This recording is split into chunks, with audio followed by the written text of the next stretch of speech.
Okay, and it's nice to see Councillor Dykes back after her illness, and welcome back.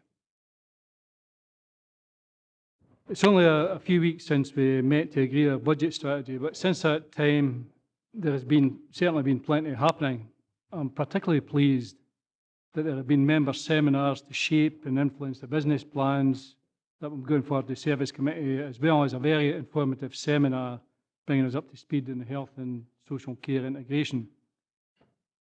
We've also started a series of anti-poverty workshops and have recently had two very successful events, one which in Kirkcudbright and one in Dumfries.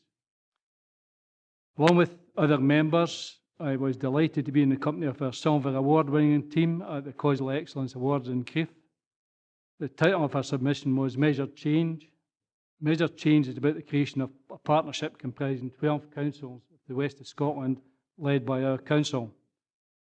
The purpose of these councils working together is to raise professional standards in metrology services by pooling our resources. I'm sure I speak for the whole council in offering my congratulations to the team, which included Steve Rogers, Sandra Hartness, Jean McWhirter and Gavin Milligan. And I think officers, if you pass on the council's congratulations to the award winners, please. We have a number of strategic business items to consider today, and these reports make an important contribution to changing our council. It's my intention to ensure we deal with these reports in an appropriate manner, and I look forward to a constructive debate. Alex, could you give us a Sederunt, please? Thank you, Leader. I have apologies from Councillors Wood, Collins, Nicholl and Diggle. Otherwise, all members are present. Thank you. Any members' declarations of interest? Andy? Thanks, Leader. Just to take Alex's advice here, item 10, I take this to be a procedural paper rather than specifics as a beneficiary of the pension fund. Can I get some advice on whether I should absent myself from that? I think it's a procedural issue, Leader, that member, unless the member feels appropriate, I don't think there's a requirement to declare any interest. He's made his position clear. Yeah. Thank you. In that case, I'll stay. Thank you. Ian? Thank you, Leader. I'd like to seek governance advice on whether or not I should declare an interest. I have an equality issue with item 9, that if recommendation 2.2 was approved, would directly affect me as I have a disability. I'd just like to ask if your opinion whether or not I should remain for that.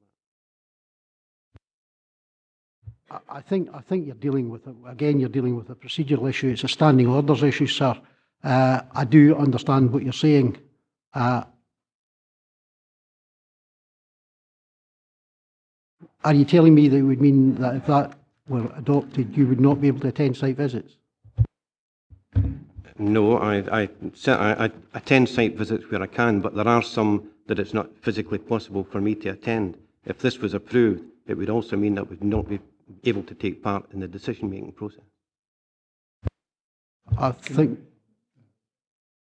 on that basis, sir, while the council will be deliberating a standing order issue and a procedural issue, it may be that you personally would feel that it would be appropriate not to participate in the debate. I apologise for that. I don't want to be accused of discrimination in any way, but you're making your position perfectly clear. I wonder if I could just raise a point, Leader, in regards to that issue. It's over here. Sorry, can you come through the chair? Aye, Chairman, aye. Leader, just in regards to that, so if I was to, say, break my leg, but I was out in a stookie, would I have to leave the room for that reason as well? I think we're getting into the debate here. I think we're getting into the debate, and we'll get into the debate during that item. Any other declarations of interest? We've item 3, which is minute of the meeting 5th of February. This is up for approval. I'll move. Second. Okay. Andy? Thanks, Leader. Just can I ask if we can note in the minutes proposed and seconded motions which are declared incompetent, that they be recorded in the minutes rather than just airbrushed from history. Sir, standing orders are quite clear. The motion must be competent and relevant to the business. If the motion is not competent and relevant to the business, there's no provision for recording that motion. I'm certainly happy to go away and look at that, but I do not think that at the moment, in terms of the Council's existing standing orders, that's competent, because in the end of the day, the motion or the amendment has not been acknowledged by the leader of the Council or the chairman of the committee as being either relevant or competent to the business. Therefore, why would you record it? You only record competent and relevant business in minutes. Okay, thanks for that explanation. Minutes agreed. Move on to item 4, and the purpose of this report is to provide members with details of the Treasury management strategy to be adopted for the upcoming financial year and the Prudential indicator supporting the Council's agreed capital investment strategy. The capital improvement for 2015-16, 17-18 and the 10-year capital investment strategy, which was agreed at the last meeting of full Council, forms the basis of the Prudential indicators, and these are outlined in Appendix 1 to the report. The need to ensure that capital spending remains within prudent, affordable and sustainable levels was recognised by members when determining that strategy. Therefore, the borrowing and associated loan charges implications with the investment are clearly identified within the agreed proposals. Clearly, the capital investment strategy and associated borrowing requirements will continue to be closely monitored. Appendix 2 provides members with details of the Council's annual Treasury management strategy and annual investment strategy for the upcoming financial year, and paragraph 3.1.2 of the report outlines the area covered by the strategy. We've got Paul Garrett here from Head of Finance, and he's available to clarify any issues and answer any questions which members may have. I'll open up the members. Ian? Thanks, Chair. Just to commend the Treasury and Finance Department for what is an excellent report. The appendices are particularly good. I've just one question in 1.8.1. Why is there an estimation of such a considerable increase in external debt?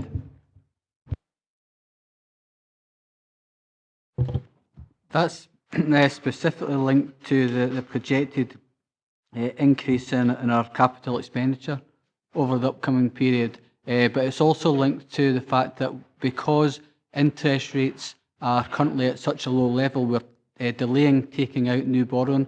At present, we're running down our internal balances. At the minute, because rates are so low, we're taking advantage of the temporary borrowing rates being so low, so we're actually delaying taking a longer term borrowing. So at the moment, we're running down our internal balances, so we're using up the money that we've currently got set aside and waiting until we start to see the rates start to pick up before we enter into longer term borrowing again. So that's why we're seeing that movement at present. Okay, Richard. Thanks, Leader. I commend the report as well. There's a lot of work gone into this, and I think we are doing well compared with lots of other authorities. However, I think we should be able to evidence that and benchmark what we're doing against other authorities in Scotland and show that we've got a good news story here. So perhaps in the future we could look at benchmarking so that we can show how good we're doing. Yeah, that is actually something we do. There was a seminar last week where we engaged with members on the Chief Executive Service Business Plan, and we actually reflected to members that the average interest rate in the Council's borrowing is 3.23% at present, and that's the lowest in Scotland, lowest in mainland Scotland at present. It's well below the national average of 4.5%, which reflects good Treasury management practice at present. Ivor? Yeah, it's just a curiosity with regard to the table at 1.8. We have 60.851 million internal debt. Is that averaged out over the year, or is that how much reserves we're actually able to carry just now, whether they're committed to future projects or not? And does it include is it 2% that we keep in balances for SIPFA guidance? It's a projected year-end figure. It does include the 2% balances. It also includes amounts held for specific requirements, things like the sinking funds for the waste PFI and the schools PPP and other reserves as well. Okay, Jim? Yeah, thanks, Leader. It's just a follow-on for the answer that Councillor Dick got. Can you identify how much of the the capital expenditure in 16-17 and 17-18 shown at page 39 relates to the Dumfries Learning Town, and as a consequence of that, can you identify how much for 16-17 and 17-18 of the borrowing is down to the Learning Town, please?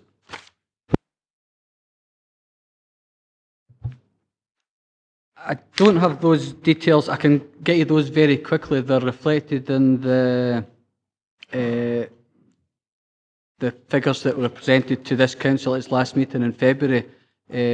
We've committed £52 million over the period 2015-16 to 2017-18 for phase 1 of Dumfries Learning Town. How that's spread over the next 3 years, I've not quite got those details at the minute, but it's £52 million over that 3-year period. But I can get you that detailed split over the 3 years immediately after the meeting.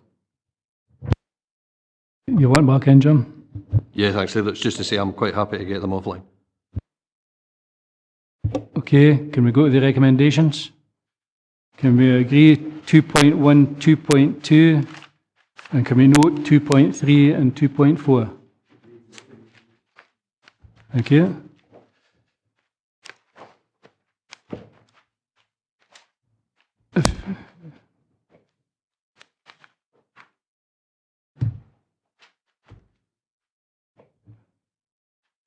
Okay, if we can move on to item 5, which is the integration of health and social care draft integration scheme.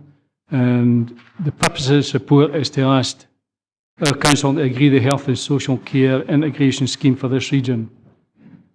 Given that the scheme requires to be jointly prepared, agreed and submitted by the council and Dumfries and Galloway NHS board, I can confirm that the health board at its meeting yesterday, 25th of March, agreed that scheme.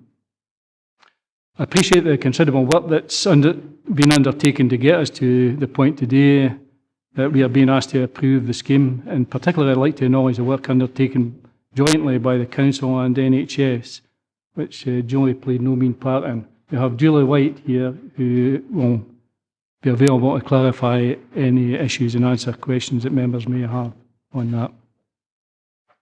Ian? Thanks, Leader. Just in regards to, you've already stated that I think firstly I'll recognise and firstly acknowledge there's been a lot of work, a lot of hard work, and I'd like to certainly put down our appreciation as a group in regards to that. The NHS board looked at this yesterday. They looked at this in detail as far as I'm aware. I was going to go to that meeting, but it was in private, so I wonder if Julie maybe could have said a few words in regards to what that was, what was actually said there. Have the NHS, what kind of view they had? Did they ratify this resoundingly, so to speak, or was there any concerns raised? And the only other thing at this point in time would be in regards to, would this then become, if it goes forward today, be a recognised outside body to the council? How does that work? Just a bit more of a procedural thing.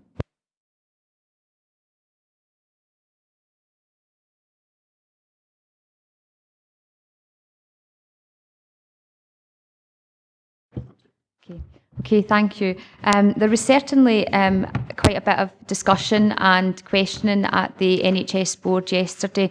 I think a real recognition from board members about the ambitious nature of our scheme, our integration scheme in comparison to other partnerships across Scotland. So there was quite a lot of discussion about our proposal to include the entirety of acute services from the outset in our scheme, and a recognition by the board of the fact that our ambition to include acute services from the outset is to enable that full transparency and flexibility of resources across the entirety of the health and social care system, and that we can redesign services across the full health and social care pathway. So there's quite a bit of discussion in relation to the inclusion of acute services from the outset.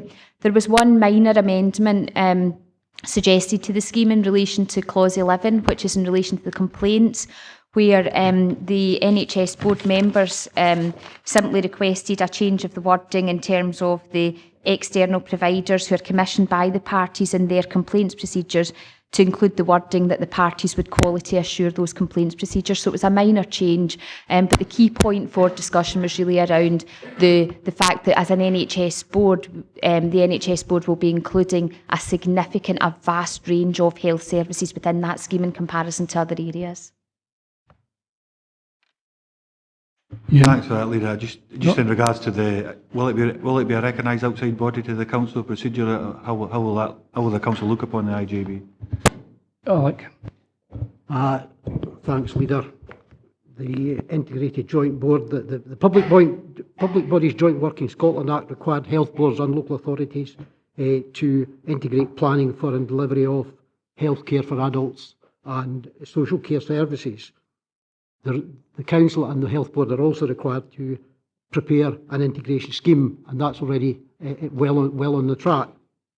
In order to maintain the joint partnership working, there will be an Integrated Joint Board established. This Council has the entitlement to appoint 5 members to that board, and the Health Board have the right to appoint 5 members to that board. It will become a separate statutory body from the Council. Okay, Ian. Thanks, Chair. Just having been on the Partnership Board for some time, just to commend both Social Services and the Health Board for the quality of the work that they have produced. And I understand it's become something of a model for other areas in Scotland. So just my appreciation for the immense amount of work that's gone into this. Okay, Andy, then Alistair. Thanks very much, Leader. Very much welcome this document. I can confirm that just as recently as this week, it received external acclaim from one of the Older People Consultative Group for its clarity and content. Their words, not mine. So that's commendable. There's one area I think we could mirror the NHS in this, because it's my understanding they'll appoint 5 members from a cohort who will not chair any of their governance committees within their organisation. So I think that's laudable again, and welcome that decision, which to me will ensure professional scrutiny is not compromised in any way. We've got similar committees, and so in a spirit of cooperation, I'm suggesting that we actually mirror that and add a further recommendation that any member appointed to represent this council on the joint board does not hold a chair position of any council committee which will have a professional scrutiny role. And that would mirror what the NHS are doing. And I'll give you a copy later on. The second thing is just a bit of clarification, and whether Julie or Gavin can explain to us here. The election process for the IGB chair isn't clear. What's clear is the rotation between the NHS and the council. That's there. But I can't find anywhere in the report where it actually tells us how the council chair will be appointed. Can somebody clarify that for us? Sorry. There's no council chair. There will be, because when the member of the council has got to represent on the IGB. So that's the point I'm seeking clarification. Right? When it's our turn to chair it, right, a council member will be required to be elected. Yeah, it'll be a council member. It'll be done by the IGB. Right, that's the clarification I'm looking for, because it's not in the paper. No, so there's no council chair as such. Okay. Okay, and on the governance issue, and it's 2 different organisations. They have their governance in an entirely different way. They have individual committees that have governance. They're in individual governance. We operate in a different manner from that.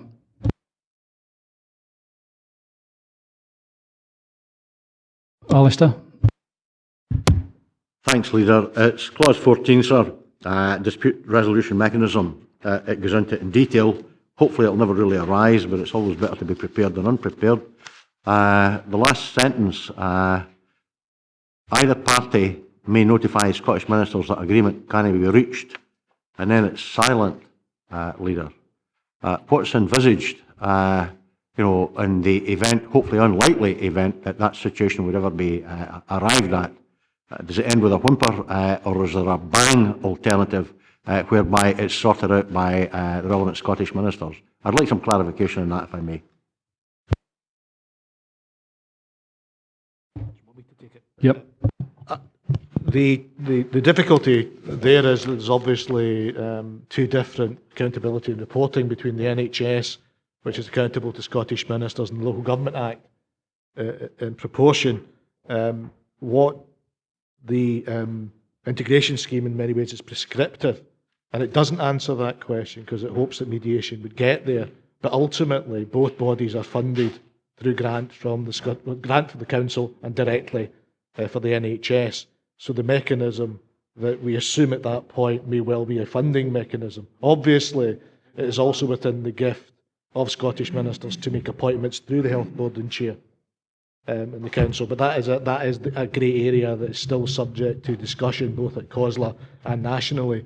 And indeed myself, the Chief Executive of the Health Service and the Chairman are going to a national meeting on Monday where these are some of the issues that we're going to work through with colleagues from Scotland. Grateful for your lead, Leader. As far as I'm concerned, that's a helpful response. No doubt we'll be involved and we'll be informed of further developments in due course. Thank you. Okay, thank you. Jane? Thank you very much. I echo other members' views about commending the effort that has gone into this. It's been a very long time. Elephant's gestation period is nothing to this. This, I think, really, in many ways, has been looked at for over 10 years. And I suspect probably that we've got a good chance of getting this to work because these relationships have been built up over that length of time. And I think there's a good chance of taking it forward. So I am hopeful for this.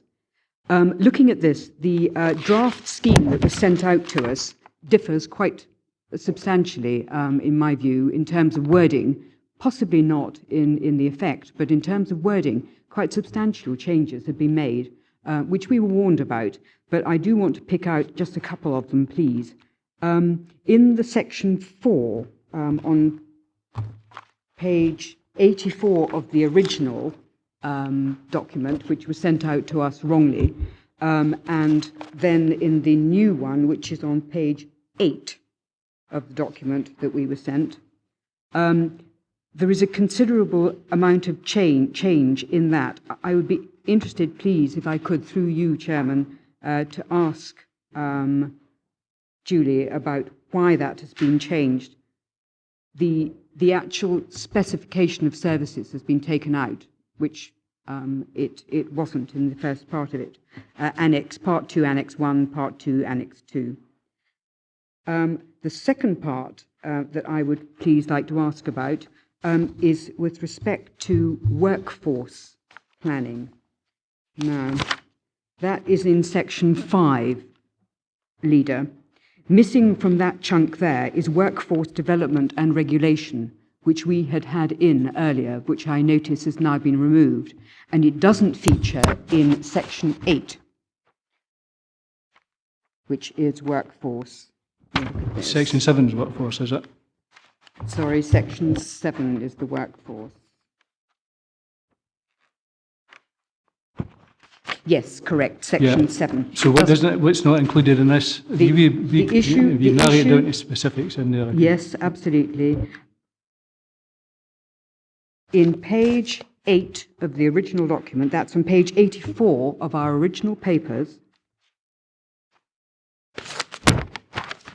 Sorry, page 86 of our original papers, in section 5.3. Sorry, Councillor Maitland, can I just interrupt you just a wee second here? We're jumping back and forward to papers that aren't on the table. No, right. Well, no, these papers were withdrawn, and this is a new paper. Now, if you could just, it would be helpful for everybody if you could just refer to the one paper, and if you think there's a change in that one paper, instead of referring back and forward to a paper that's not actually tabled. Okay. Right. Well, in which case I have to explain to you that the wording of workforce development and regulation has been removed from the clinical and care governance framework. And it doesn't feature in section 7. Now, I have spoken to the officers about this, and I was told that I would be able to get an explanation here. So I have actually done a little bit of homework.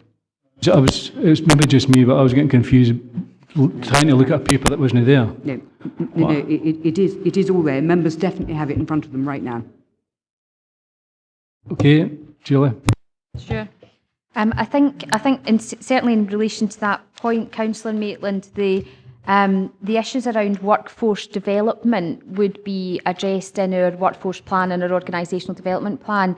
But I appreciate and I take on board your comment that the workforce regulation aspects are important, are a very important aspect of the clinical and care governance framework, because the clinical and care governance framework is intended to ensure that we can give assurance to members around the professional delivery, the professional competency of staff delivering services. So I would be happy with the members' support to reinstate that sentence in the clinical and care governance framework section, so section 5 of the draft scheme before it is submitted, to reinstate workforce development and regulation. But the issues around workforce development would be included in our workforce plan, our joint workforce plan, which would be under section 7. And the first part? The first part around the annexes, in terms of there has been, I agree with Councillor Maitland, there has been some changes have been made since the scheme was considered by the Community Health and Social Care Partnership Board. And that has been primarily on advice from Scottish Government around the need for us to clarify the role of the parties, i.e. the Health Board and the local authority, and the role of the IJB. In terms of, you suggested that in terms of the detail of the services to be delegated, that it wasn't mentioned, the Part 2 Annex 2, Part 1 Annex 2, those are included under Section 3, the delegation of functions. So we have included there the detail of the services to be delegated in addition to those that are required by the legislation. So that's included under Section 3 of the final scheme. So they've been moved. It's under Section 3. Jane? Thank you for that, Leader. I appreciate that. And I do appreciate putting the workforce thing back in again, because what we don't want to do is be operating on parallel tracks.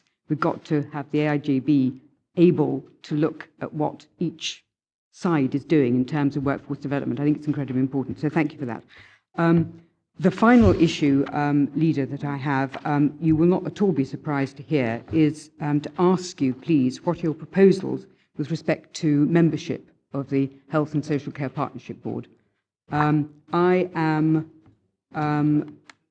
going to be completely honest about this. The way that this is structured at the moment will exclude me. Well, as it's structured at the moment, it looks as if it might. And I am asking you, what are your proposals? And then I'm asking if I might come back in if I don't like them. Okay, we'll develop the debate. Okay, I know I've got you, John, but it's just a governance question. Oh yeah, okay.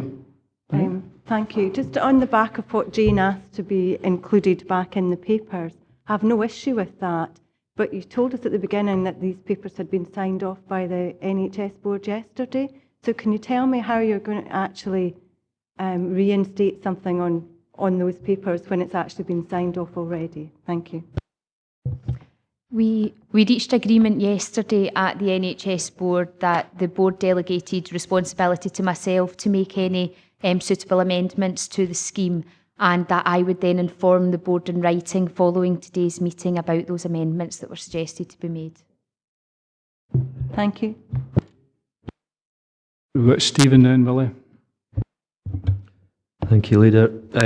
I was going to touch on 336.2 to do with proportionality, but that's going to be discussed later. But just on the appointment of chairpersons under 336.4, it's just to follow on from earlier because I'm a wee bit confused. It does mention that it's down to each of the parties to appoint the chairperson rather than the IJB board as a whole. So again, it's just that clarity on the mechanism by which the council would appoint the first chairman during its first term as having the role of chair within the IJB.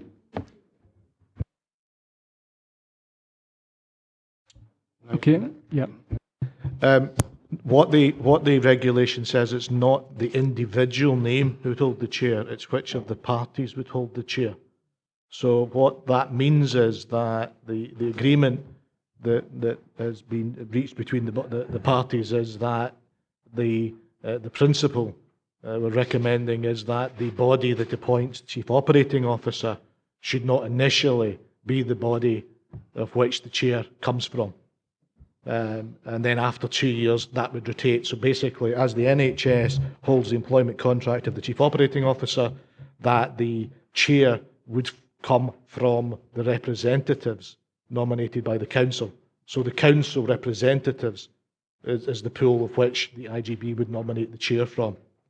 It's up to members to decide how the representatives are chosen from this body, but they're referring to the party and the post, not an individual. So we don't the council doesn't nominate the chair. That is for the board to decide, but the pool for nomination would come from the council members as decided later in the agenda. Okay, Stephen. Yeah, I'm just still not quite 100% clear that actually explains it, because if I'm to understand the document, it does actually state that the party, that being either the NHS or the council, is to appoint the chair. So it's really just that mechanism, because it doesn't say the IJB board as a whole appoints the chair, although I do acknowledge that it'll alternate between the two parties where the chair is drawn from. But it's how the party, as in the council representatives nominated to go on that board, appoint the chair.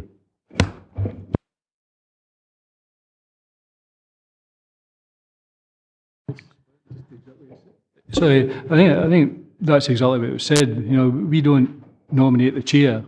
The IGB puts the chair forward. If it helps you, the NHS board had decided that, you know, it should be somebody from the council this time, but the IGB board will decide who that person is as a whole.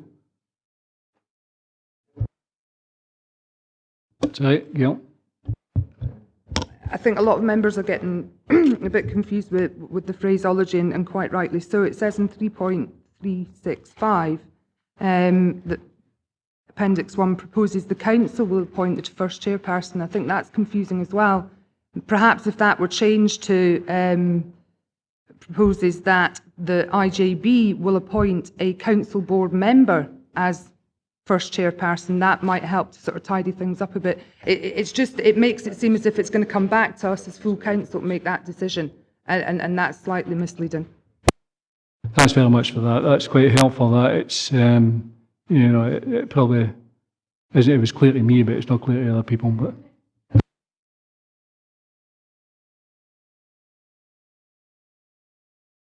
right, Thanks, Ronnie. I'm looking at page 3 to begin with, Chair, and it lays out there the aims and outcomes of the integration scheme.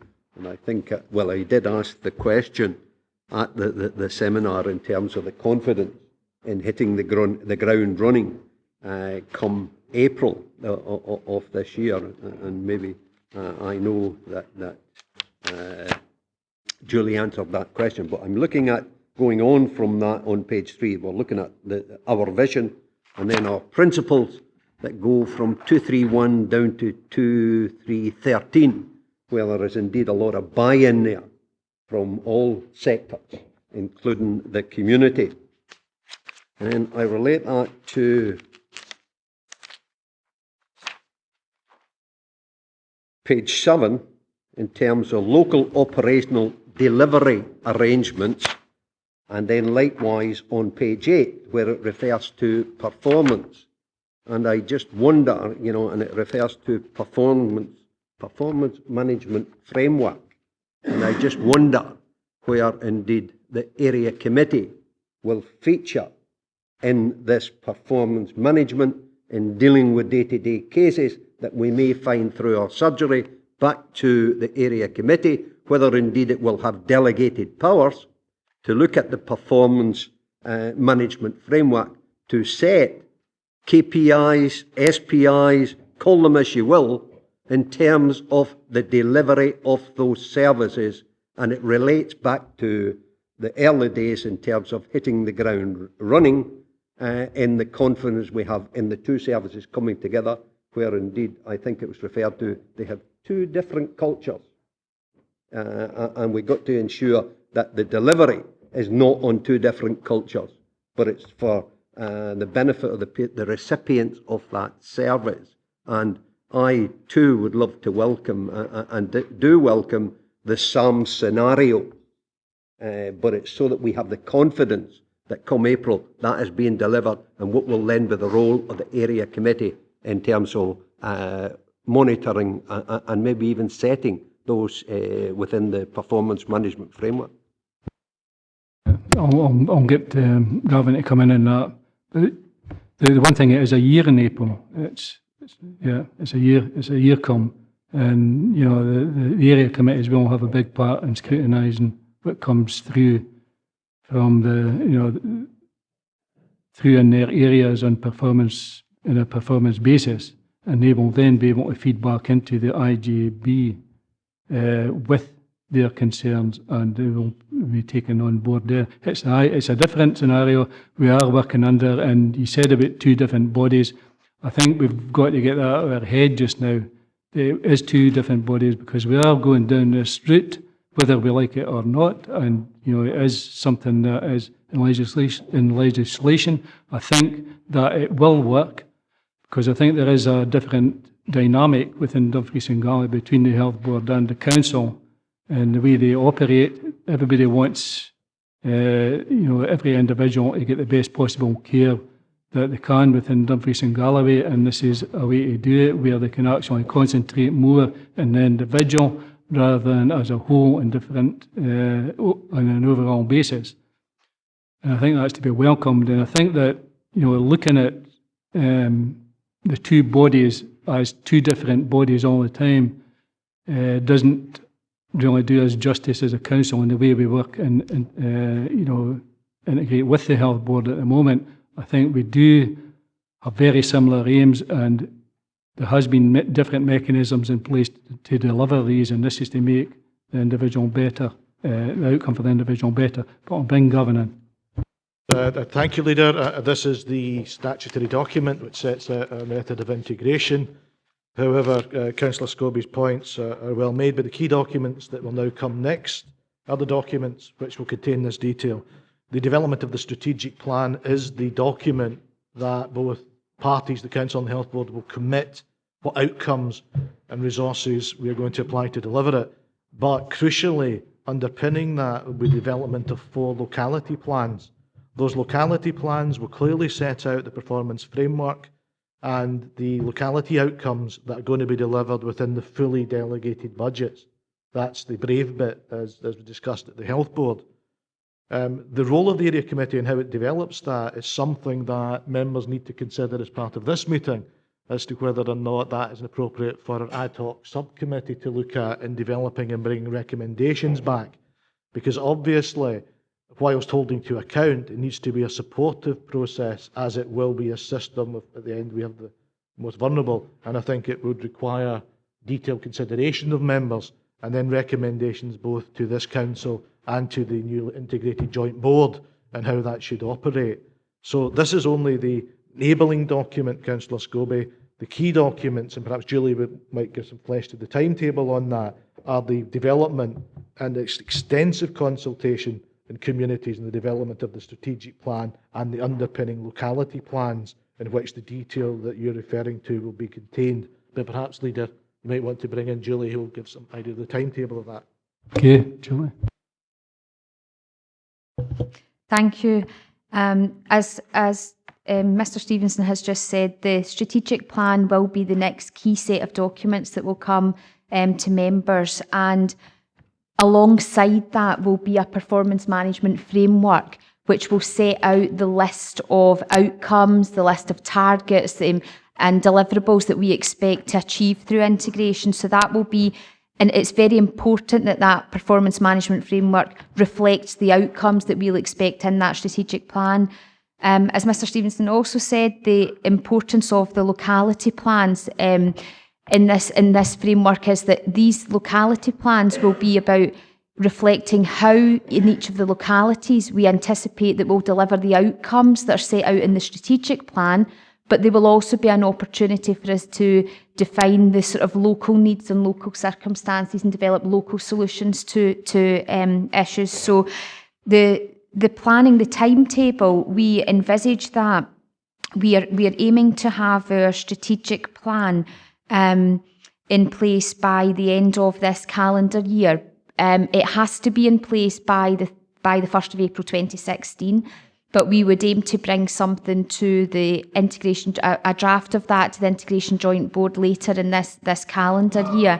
I would give members assurance that that process of developing the strategic plan has already commenced, and a strategic planning group has been formed that has representation from both parties, but also crucially from the third and independent sector and representatives of users of our services and their carers. And that's a large group, a large consultative group that we're working with for the development of that strategic plan. So alongside the aim to have the draft strategic plan by the end of the calendar year, we would also aim to have that performance management framework sitting alongside that by the end of this calendar year.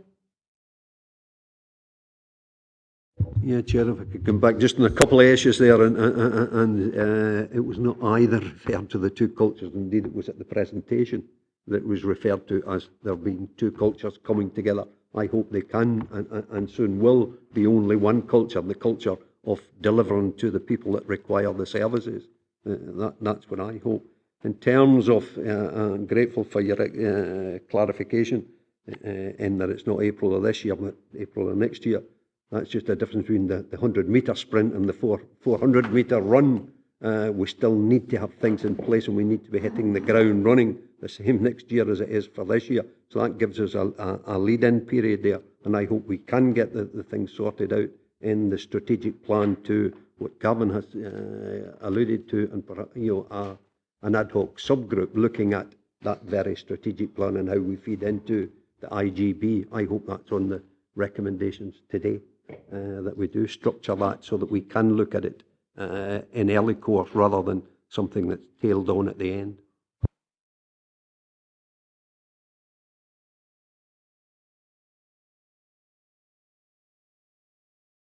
Okay, Ian. Thanks. Just one comment and one question. Comment comes on the back of what Councillor Geddes brought up earlier in regards to the resolution clause. I do think when I read it myself, it almost implies that it potentially concerns for a split between the two organisations, which I just don't see that. I think each case will be on its own merits, they'll make decisions, and it'll be the 10 members that actually make them decisions. That'll be coming together. And the council does have a simple way and mechanism in which to combat that. We have a kind of cast and vote of a chair with 10. No, that wouldn't work, would it? No, that wouldn't work. Apologise for that. That's my simple mind working overtime. But anyways, there may be a better mechanism in which to get that. Page 102 of the papers, I'll get to my question. Page 102 or 26 within the thing. Just the Mental Health Care Treatment Act, Scotland 2003, they're the exclusions. Is that the mental health officers we've referred to in social work, or what does that actually mean, that particular place? Yes, that's the mental health officers that it was agreed at the Social Work Services Committee that they would not be part of the integration scheme at the outset. So that's what that's referring to. Okay, Gavin, do you want to come in and cast and vote? Yes, unfortunately, Councillor Carruthers, the legislation is very prescriptive. There can be no casting vote. Other areas, that's why we've sought agreement on the proportionality. Other areas have talked about I think for members, the old cutting of the cards, tossing of coins. What we're putting in is a framework of engagement. One of the issues that we clearly recognised and was part of the seminar, and obviously happy to provide more information to members, is around financial disagreement and the financial framework, and that's why we're so pleased that both sides are entering this with full transparency around those numbers, and that information is being presented to members and coming to the board, because that is an area we're learning from areas that are further ahead, that we're trying to deal with that, making sure everything is on the table at the very beginning of the process so that we're not fully transparent. But no, the legislation does not allow any form of casting vote. That's why some of the initial work that Julie's going to be leading on is building up a relationship and understanding between the members of the board, of each other, their positions, and full understanding of the role that they're exercising so that we can avoid us ever getting to a dispute. But of course, if we get the strategic plan right, the main reasons for dispute should be gone because we've both agreed the outcomes that we wish to deliver. But I think the key bit is, and again, to touch on culture, is to get the board fully understanding each other, getting to know each other, and establishing a clear working methodology and governance arrangement. And that'll be one of the first tasks once members are nominated, that Julie will lead in ensuring we spend time in that preparatory period in getting those relationships right. Stephen? Could I suggest the former words to tidy up 3.364 and 3.365, just to reduce any confusion so that it's clear?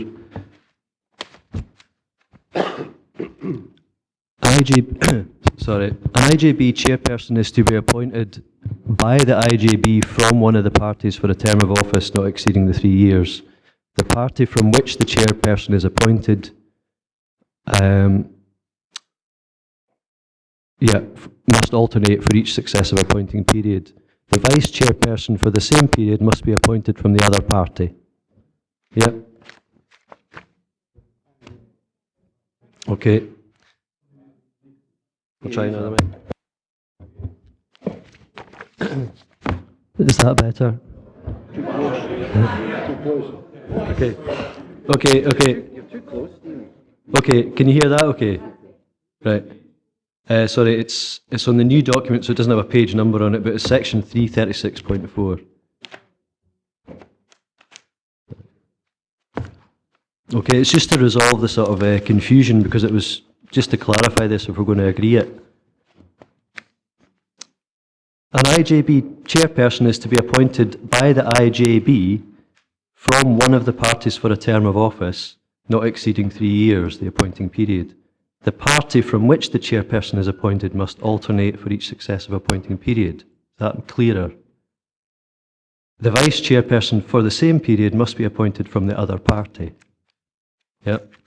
And then in 3.365, the final scheme must confirm from which party the first chairperson will be appointed, and the appendix proposes the council will appoint the first chairperson. Sorry. Yeah, but do you get the spirit of the change? It's just to clarify that that appointment of chairperson. I think that sounds sensible. Okay.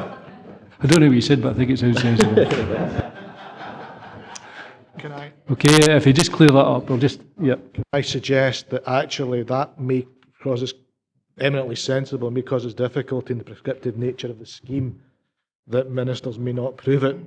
What could I suggest that the document underpins this, which would be the standing orders, contains the comments that you made, that actually we're agreeing that the challenge would be that change would be a change to the prescriptive part of the legislation. So we could take a decision as part of our decision-making process that that's how we wish it to operate, and confirm that with the health board as actually what we're intending to do. But actually changing the document at this late stage, I don't believe we could do in the timescale by the 31st of March. But if members are happy to take that as part of the recommendation, Leader, we would seek approval that would be confirmed by the health board as actually the way we will operate it, if that's agreeable to members.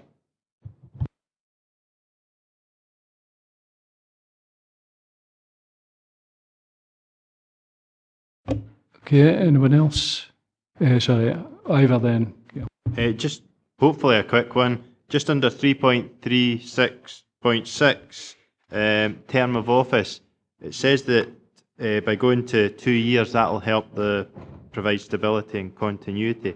There won't be any options going in a 2-year cycle whereby you might end up with 5 new council members and 5 new health board members, because starting from a blank slate, it takes a while to catch up. I was just wondering if that is, the timescales allow that, to make sure that it doesn't happen.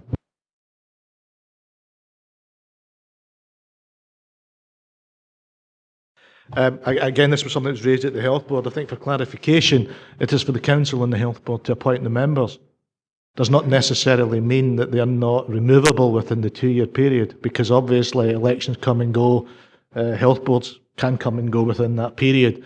So it's just, I think, to inform your discussions about how you'd wish to put members on, that actually it still remains within the gift of both parties to change their representation on the bodies. So that it does not mean that you are on for 2 years or 3 years. You are on for a maximum of that period, subject to the agreement of the appointing parties. And as a debate we had with the clarification the NHS requested as well, it does not mean that this autonomous body could potentially run reckless without the remit of back to the two parties. So it's that Guardian is put in there, but of course that would depend upon a member's wish to make the appointment process. Okay, Gail. Thank you, Chair. It's more of a musing than a question. I think the key to the success of this integrated joint board will be ensuring that we have the right membership on it. And I think for me, it's absolutely imperative that it does succeed. I have slight concerns on the back of what Councillor Maitland said about sort of political proportionality, because as far as I can see it, this really needs to be a non-political 5 that represent the whole corporate council on it. And I think that what's most important is we have people who sit on it, who want to be on it, who are skilled and knowledgeable in the area. And I think that supersedes actually political representation. So it's more of a musing and an opinion than a question. I think you know, the way it's right now, if we go down proportional representation, which you know that we as a group have always put forward, I think the groups will make the right choice within their groups for the right person from within that to be a representative on that board.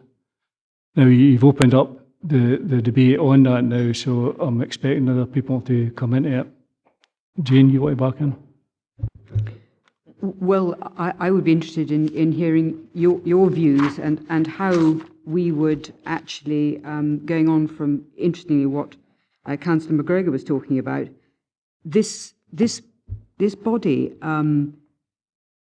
it cannot be, we cannot control it. You know, it's not a controlling body because we have two partnerships coming together, two parties coming together. So it's not an issue of control. I think it's much more an issue about building relationships and ensuring clear, transparent decision-making. That, to my mind, is rather more important than worrying about whether or not there are two of any particular party on it. I would ask, please, that you want to put, I think, the 5 most suitable candidates, people who are interested and wish to stand. I certainly put myself among that. I put myself forward for nomination. I think the issue as well is that you cannot control it. So what are you trying to achieve by having proportionality? It's applying a political imperative to something which is not party politically controlled. So I'm just wanting to understand that.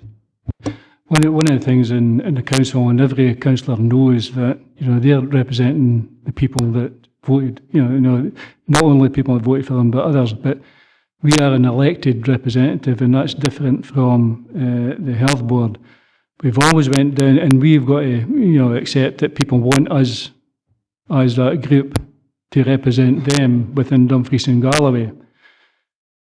We've always put forward as as a group that proportionality was the way to do it. That wasn't always the case. We've stuck to that, and we think that is the best way forward. And within them groups, we will decide as a group who the best person within them groups to represent the electorate and the people of Dumfries and Galloway comes from. Yeah, sorry. May I then say so? But if we're doing that, then we're excluding the 8 people, actually, 7 people now who stood as independent and stood for independent. So those are excluded. No, we're not. No, we're not excluding anybody. That's up to the groups to decide who goes on there. I'll get you in a minute, Ian.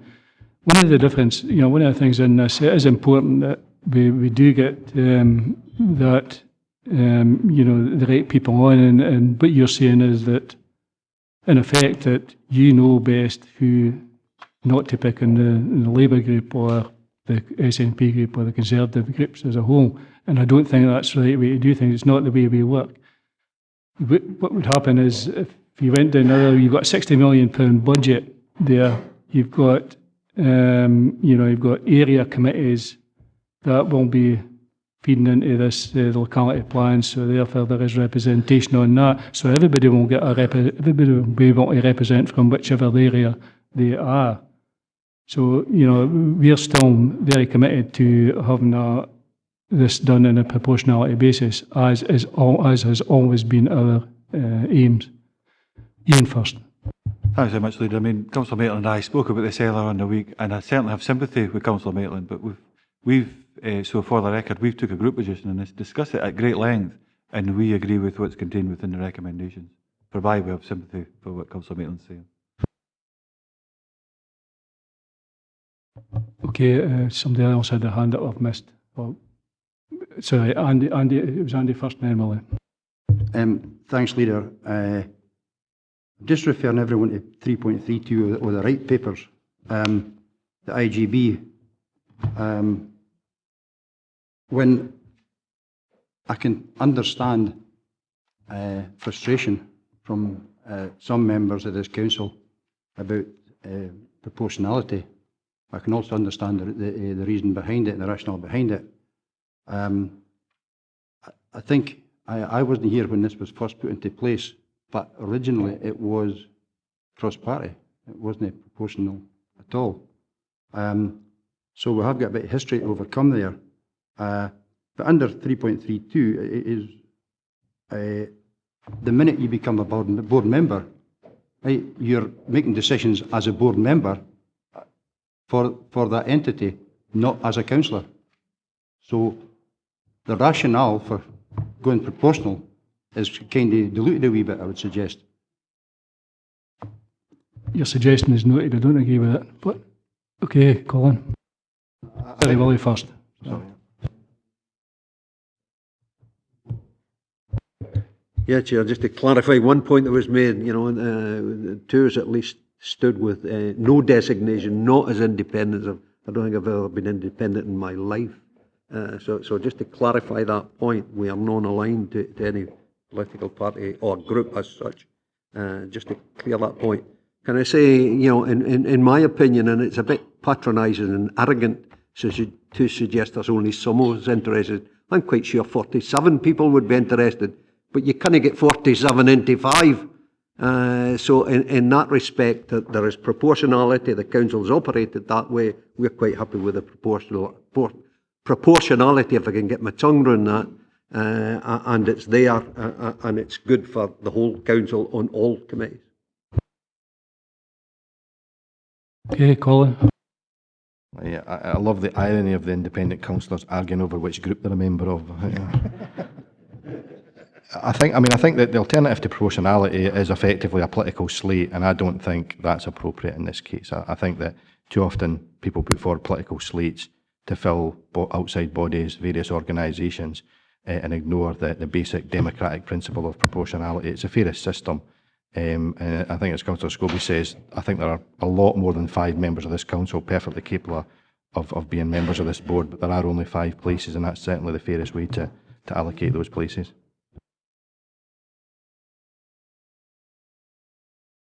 Okay, Alistair, then I think it's Richard Dare's hands up. Yeah. Thanks very much indeed, Leader. Let me say for the record, sir, that I'm totally supportive of the recommendation as it stands.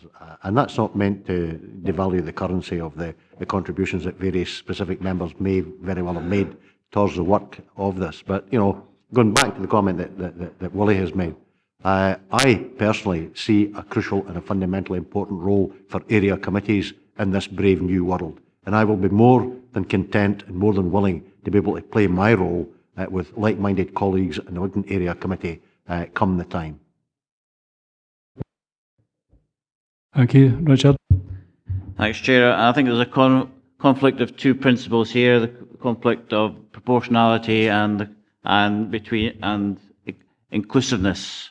And I think inclusiveness is more important than proportionality, because it's important that all members feel they've got a chance of being represented on the board.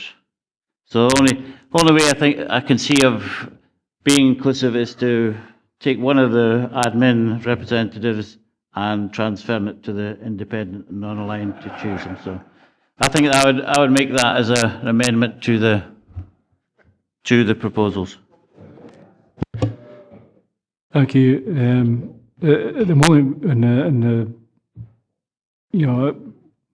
the Community Health and Social Care Partnership Board, we've got 3 members. We will be dropping down to 2 within that.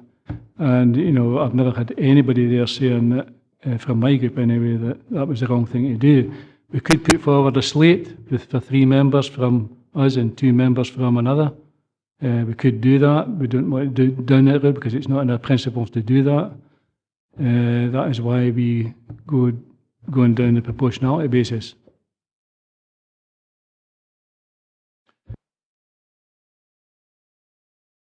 Dennis.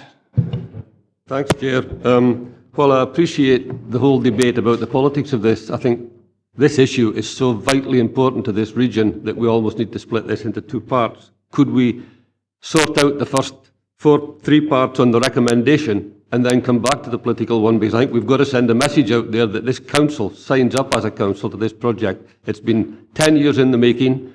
It's very, very important for the whole region, and I really think we've got to put out that message, and then if we're going to have a political debate about who sits on it, I think that's almost a separate issue. I think it's, it all combines that, but yeah, there are 2 different things here as well, but that's what we're doing just now. We are actually in the middle of that debate about membership of the board. Yeah, but Chair, what I'm saying, could we agree the first part of it? I know what you're saying, and but if we'd have done that at the start, that may have been very helpful. But we can still go through, if members are so minded, we can go through the recommendations one at a time. Okay, right. If we go to the recommendations in 2.1, we've considered the draft integration scheme. 2.2, we note, and 2.3 we agree to adopt with, okay. 2.4 we note with the workforce change as agreed by. Yeah, subject to the initial changes. Yeah, and 2.4 we note, okay, and 2.5 there is an amendment. Sorry, there is a motion from Richard, is it? There's not been an amendment yet. Yeah, Chair, could I ask for clarification on just what Gavin was saying in terms of building in to the strategic plan, the document that we build in there, perhaps under 2.4A or 2.5, and then use 2.5 as 2.6, that we have an ad hoc subgroup to look at the whole issue of the performance, etc. We build it in today. What I suggested was not to look at the performance framework, because that needs to come from the reference group set up under the statute. What I was suggesting was that members need to look at how the area committee would work in relation to performance. So I think just to get it right, because obviously the framework for performance needs to come from the 40-person steering group, including carers representatives. What we need is for members to consider how the area committee would operate to deliver on that, as long as, just to clarify that understanding. So therefore it's about the governance and the process of how they would seek to deliver on the performance framework determined by the statutory reference group. It's a process. What else have got? Was it you first, Alistair, was it? No? George, sorry, it was George first. Thanks, Chair. I believe Richard actually made an amendment which to the motion. Was it the motion? I'm not sure. But I'm quite happy to second Councillor Brodie in whether it was the motion or the amendment. we don't have it on the table yet from anybody. But you said you wanted to put an amendment, but there's no motion to the amendment, or you've not got a seconder to what you've actually said. Well, I think. Thanks, Leader. Can I move the motion then, sir, in relation to paragraph 2.5, and it's to adopt the recommendation as detailed in the report? Okay. Okay, so we've got a motion now. So there's an amendment.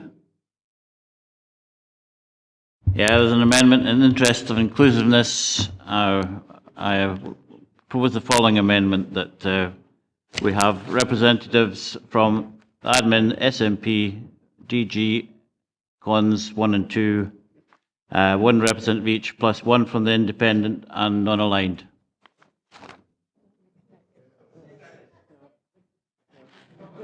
One from the independent, non-aligned combined. Yeah.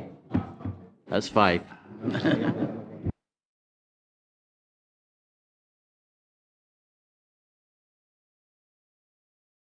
I think Councillor Brodie's trying to rewrite politics here. I've got to ask: has Councillor Brodie agreed with the non-aligned group and the individual on the council that a chosen representative will come from 8 people? Has that been agreed by the groups? Well, I'll say from the independent group, which is the 4 of us here.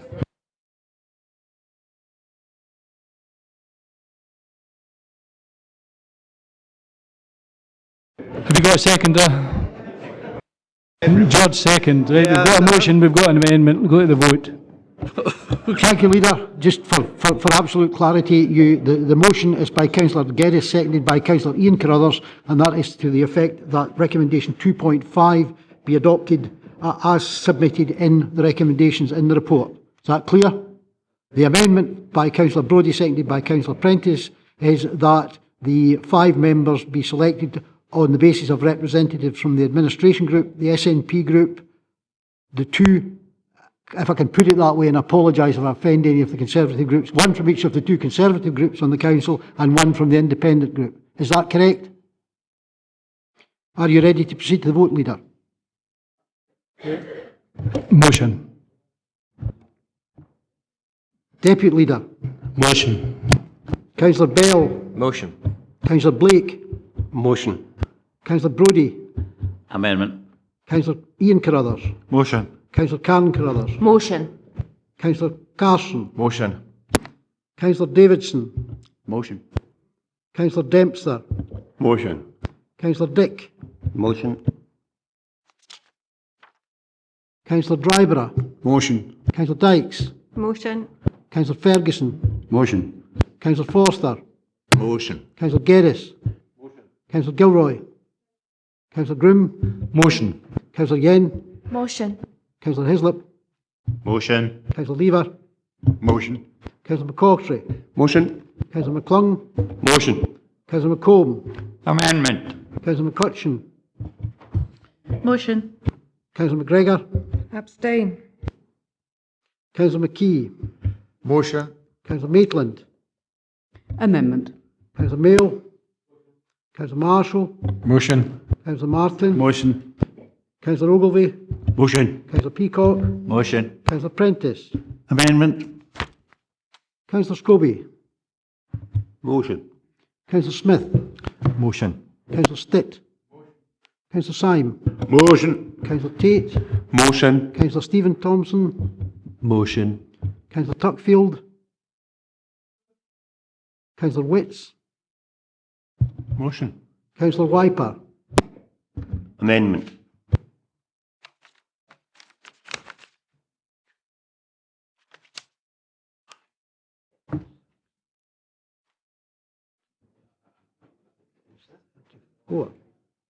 The motion is carried by 34 votes to 5 with 1 abstention. Leader. Thank you. Sorry, Ian. Just point of clarity, the board doesn't officially start until April 16, as you outlined earlier. So does the membership start from now, but does the actual term run from 16 The membership will start now as a shadow board. Right. They won't have decision-making responsibilities, but they will be starting as a shadow board so that they can oversee the strategic development as well as the... Okay, I think one of the things that, did come out at our debate today is, apart from the last part of the membership, is, which should come up from this council, is a complete commitment to actually making this work, a complete commitment and buy-in to get the best that we can, the best services that we can for each individual within Dumfries and Galloway. And I think that is, we had a time for reflection at the start there, and I think that was emphasised in a number of the points that was made at that time, that we're all here and we're all making that commitment to make things work and make things better for each individual. Leader, just before you move on, is there any way we could get a simple sheet of 1A4 or 2 A4s to explain exactly how this is going to work to take out to the community? Because obviously community councils, etc., are very, very interested, and there's documents that they will not want to wade through, but I just wonder if the simple highlights and how this is going to work could actually be laid out so members could have that emailed to them and so they could circulate. Okay, we'll see what we can get. It might take double-sided before, but... Yeah, I'm happy to do that, yeah. Okay, thanks. Sorry, Andy. Thanks, Leader, for letting me in. Just a bit of clarification as well. So we've now agreed how we're going to do this. So have we now withdrawn the subcommittee from social work, and it's now a subcommittee of full council until as a shadow board? No. That's an outstanding remit that we're looking at. There will be a report coming back to the council. My understanding is the integrated joint board will be a shadow board without decision-making powers, so there will require still to be a mechanism in place to continue the decision-making processes. Yeah, I think partnership. Yeah, I think what I'm getting at, Ronnie, is it whatever the new membership is going to be that's going to form part of that, or is it still going to be the existing subcommittee from social work? Is it going to be the existing subcommittee from social work? The Community Health and Social Care Partnership Board will be operating as per normal, is my understanding.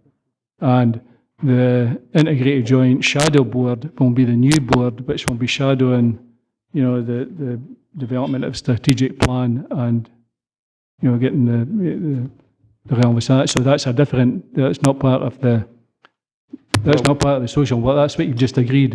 Well, I appreciate that, but if we have to disband the old, the one in social work subcommittee from the subcommittee from the social work committee. Yeah, we do, because else you're going to have people on it who will be making decisions there that are going to be different, but potentially from the new board.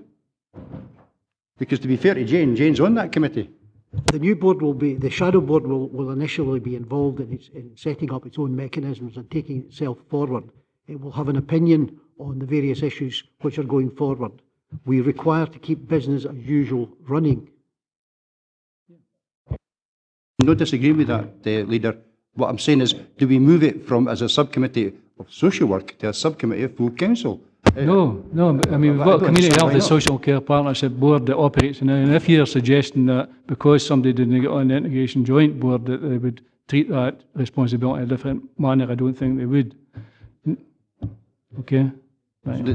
Don't misrepresent me, that's not what I said at all.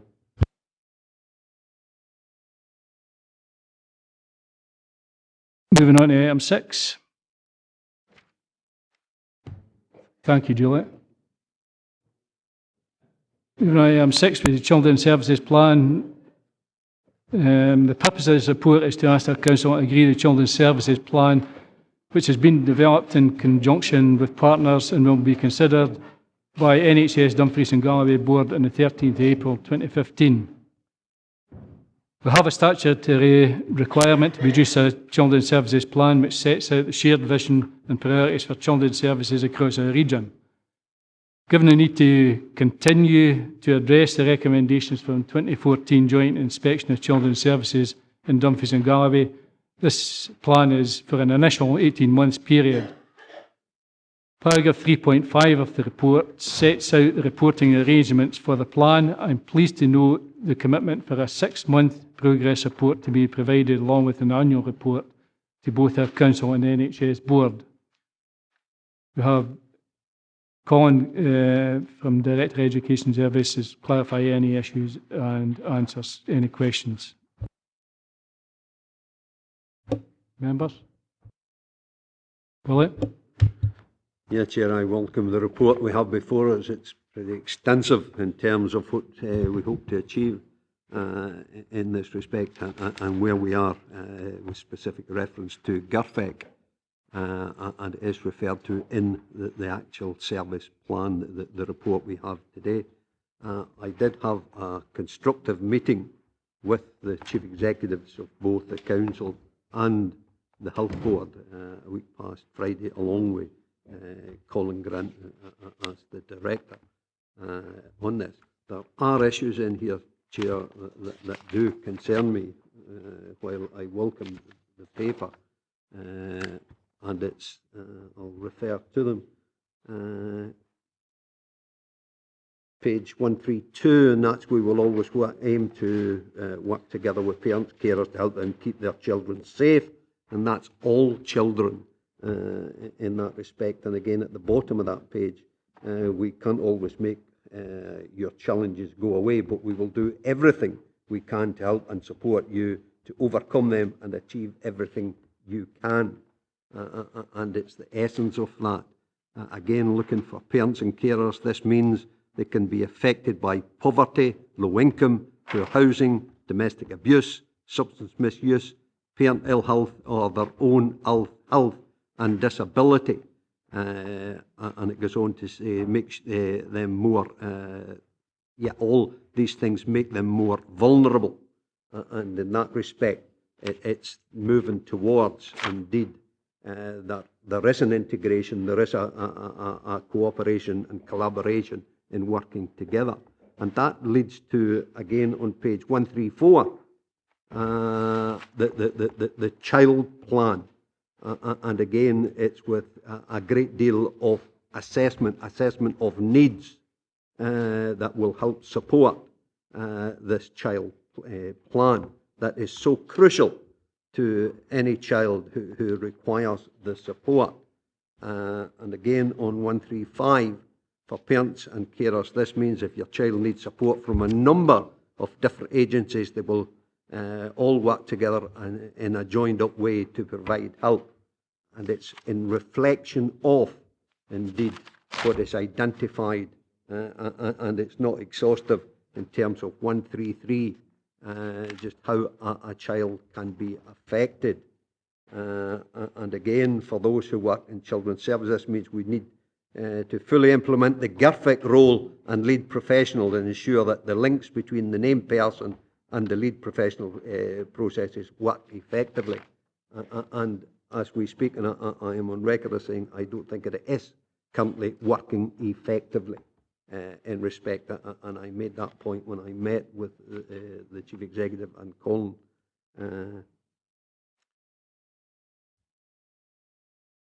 Moving on to, in 136, page 136, this means that we should look out for children, young people and families who might need help, and we should do everything to help as soon as possible.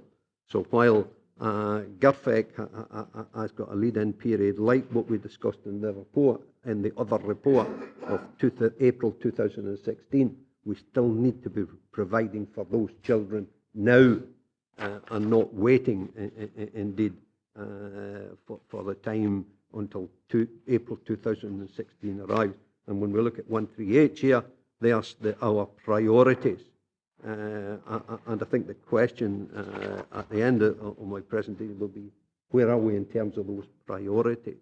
Because if we look at 140 again, Children's Services Executive Group, the CSEG, and what it comprises of, I think that we need to be looking at it more from an elected member point of view, and not just from a hybrid organisation that I've referred to in another place in terms of an executive group, but really we should be looking at it as elected members in terms of the effect and the implementation of this plan, this report that we have before us. So in that respect, Chair, I would like to see a lot more involvement of the elected member in terms of the period, the lead-in period of the ensuing year up to April of 2016, so that when we are looking at effective means of delivery, that we are actually scrutinising, monitoring the progress and setting targets. And I'm more than happy, and I'm sure the families, and I have about in and above a dozen cases that could be used as reference points to make sure that we are introducing the targets and providing an effective service, not just at the hybrid level, but on the ground in that respect. And Chair, I'm happy to put an amendment to 2.3 in that an ad hoc subgroup of the Council be established with delegated powers to monitor progress and to set targets to ensure GovFit is effective and working for every child, not just those at high risk, but working for every child and those who needs the support. So welcome the report, Chair. We need to look at it, how we bring in early intervention, and I would move that as an amendment to 2.3, Chair, to this reporting back. The ad hoc subcommittee would have the delegated powers to report back regularly rather than waiting on a 6-month report. So moved, Chair.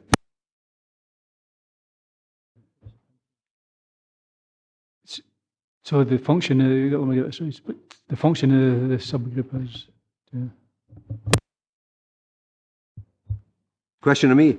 The question of the ad hoc subcommittee would be to look at how effective we are being and not just relying on the executive group as referred to in the document. The ad hoc subcommittee would look at how effective the progress was, monitor that progress, and be reporting back a lot sooner than a 6-month period. The ad hoc group would look at it, how we develop the service, because it's as early as possible. We need GovFit being effective, being introduced, and not waiting until April 2016. We need to be making sure that we're delivering for the children who require the support under some of the headings that are in this document. I'm not trying to be awkward. I'm just trying to get my head. What kind of delegated powers do you see this subcommittee having then? In setting targets, Chair, and making sure that we are monitoring those targets and making sure that it's an effective way of dealing with this, and looking for children who require support, that they are being properly assessed, and that there is a child plan follows every child that needs the support, that comes to the attention of the authority, not just through high risk, but children who require. There are a number of kids out there with autism and other conditions affecting them, and they need all the support they can get. And it's to make sure that we are progressing this to the point of delivery under statute by April 2016.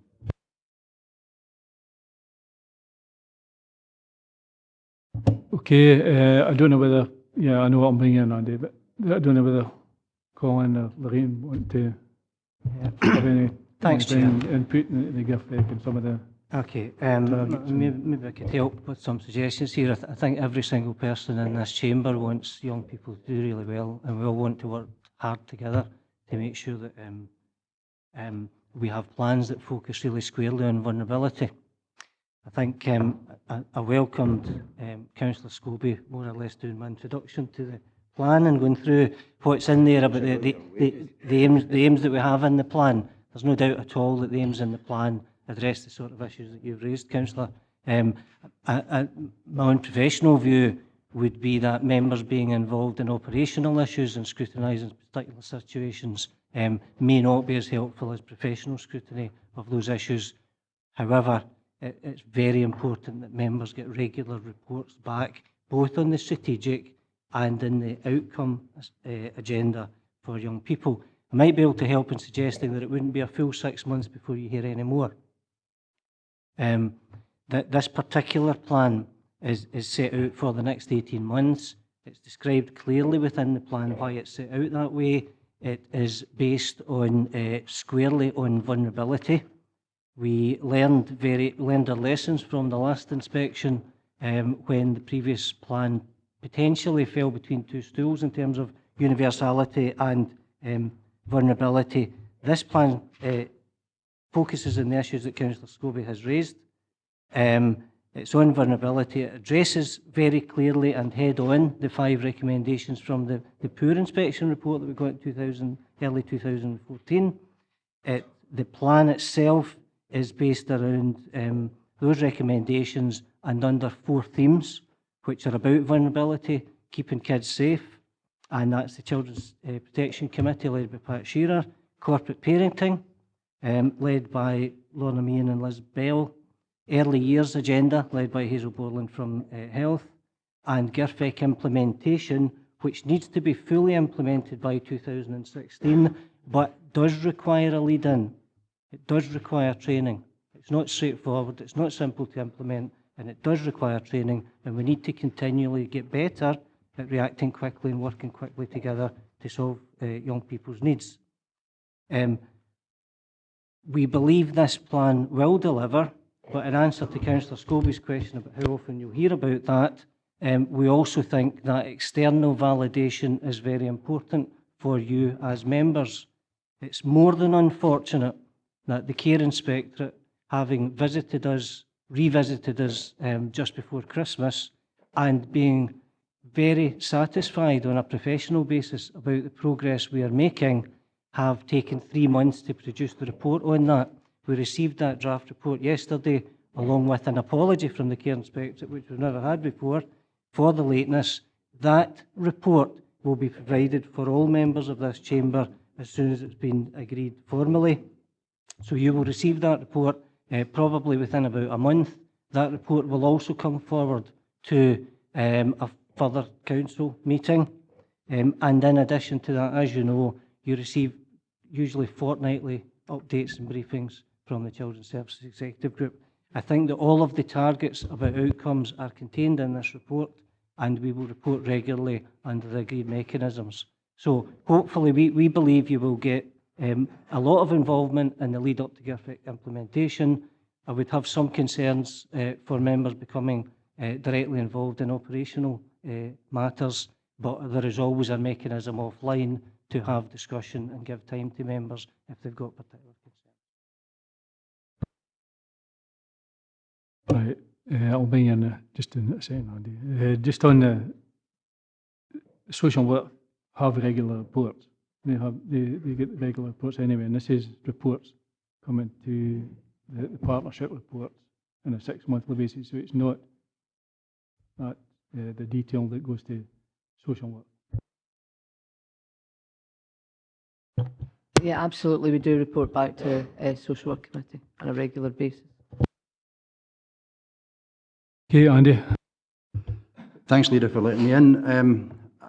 I think 2 things. We need to clarify the corporate parent role in this as well. And Wally is right in regards to the involvement of elected members.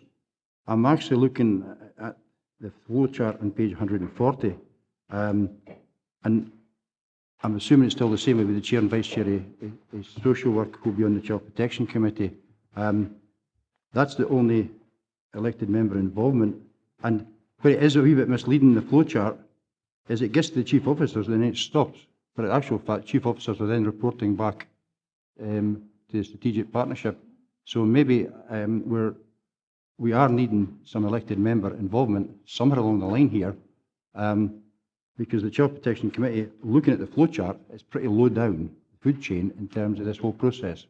I'm not demeaning the involvement of the two members at that committee, but where did the corporate parent bit come in, i.e. the whole council, and where's it recognised in the flow chart? I maybe suggest if we could add something to that, that might actually be helpful.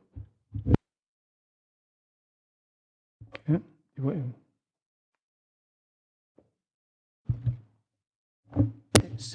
It's true to say at the moment that Child Protection Committee is not low down in the agenda, although all of these groups feed into the Children's Services Executive Group. the chair of the Child Protection Committee can actually report directly to the Chief Executive. Chief officers report to social work. So there is a link in there.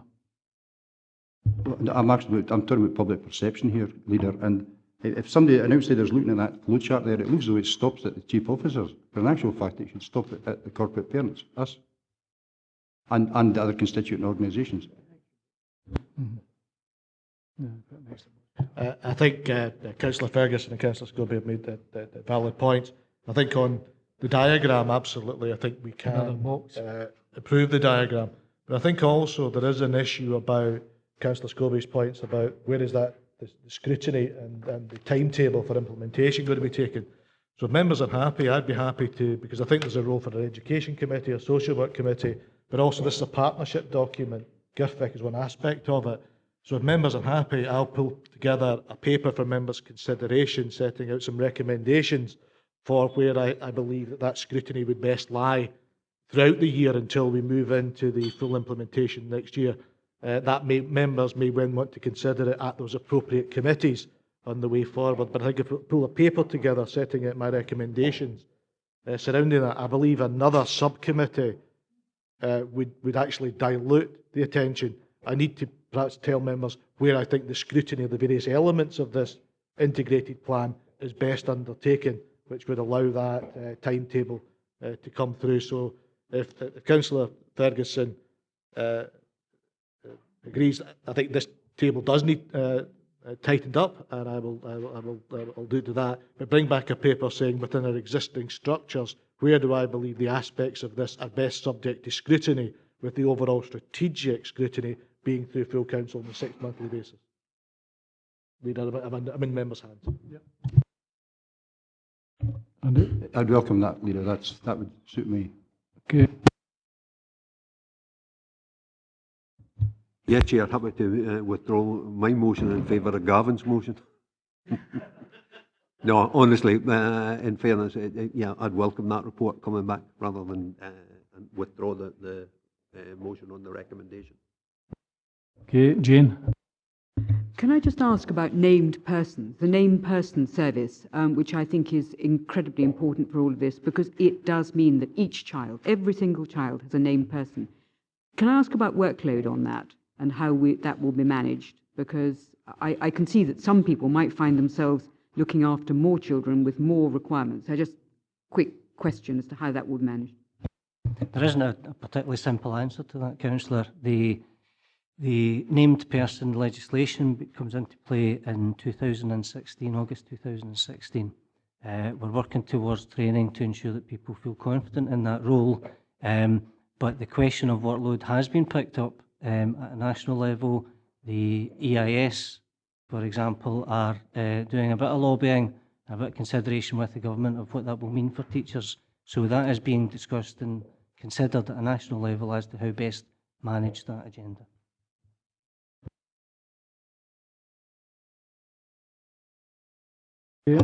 Yeah. I think Councillor Maitland.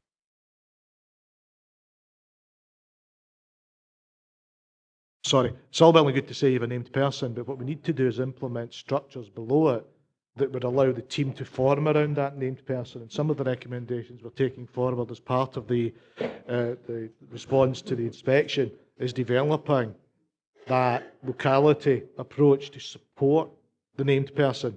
Because, you know, what we don't want to do is create a mixed economy. So therefore, if you do become the named person, how's it going to work around you in the support in doing that, and what is currently underway in the best model to do that? It's a lot easier in a city than it is across our geography, where some of the resources that you'd want to sitting around you immediately aren't immediately in your location. So those are the sort of structural issues that we're working on to ensure we're able to, as Councillor Scobie said, hit the ground running as much as possible as that comes into place. But it is a complex, the principle's right, but the practicalities of suddenly how do you support a head teacher if they become the named person is some of the practicalities we have to work through and come back to members with how that structure will work. And it's one of the first things I'll be challenging in the future paper, the new director, to come up with that practicality of how we do that on a formal basis from the 1st of April 2016. Thank you. Ronnie? It's on the same point. I had a brief conversation with Colin around this. Some parents are asking me what's the implications of the named person. And I know there's going to be a wee note coming out, just a brief, so I welcome what you're saying there, Gavin, because equally, that's one side of it, that's the professional side. The other side is what the parents need to know if their child's named by somebody and what that means. So there's two sides to the communications there, and I welcome the views. I can, Chair, I can confirm that the government have recently produced information leaflets to go out to parents, and they'll be sending those out shortly. And if it's helpful, we intended to organise a members' seminar on the named person agenda for members well in advance of 2016. Gail? Thank you, Chair. Yeah, I think a members' seminar would be crucial. Jury's out on the named person issue for me personally, and I'm actually very glad that all my children will be 18 by the end of September and won't have that personal intrusion in our family life. There's not an awful lot of guidance out there at the moment, so there are hairs running, and people do see it as sort of nanny state control of every child, and I think that for us to get the right information out, we need to have that information. And Jane's picked up on the capacity issues, because I think it's going to be an enormous challenge in schools to manage it with tightening budgets as well. So I think we'll need to keep an eye on that.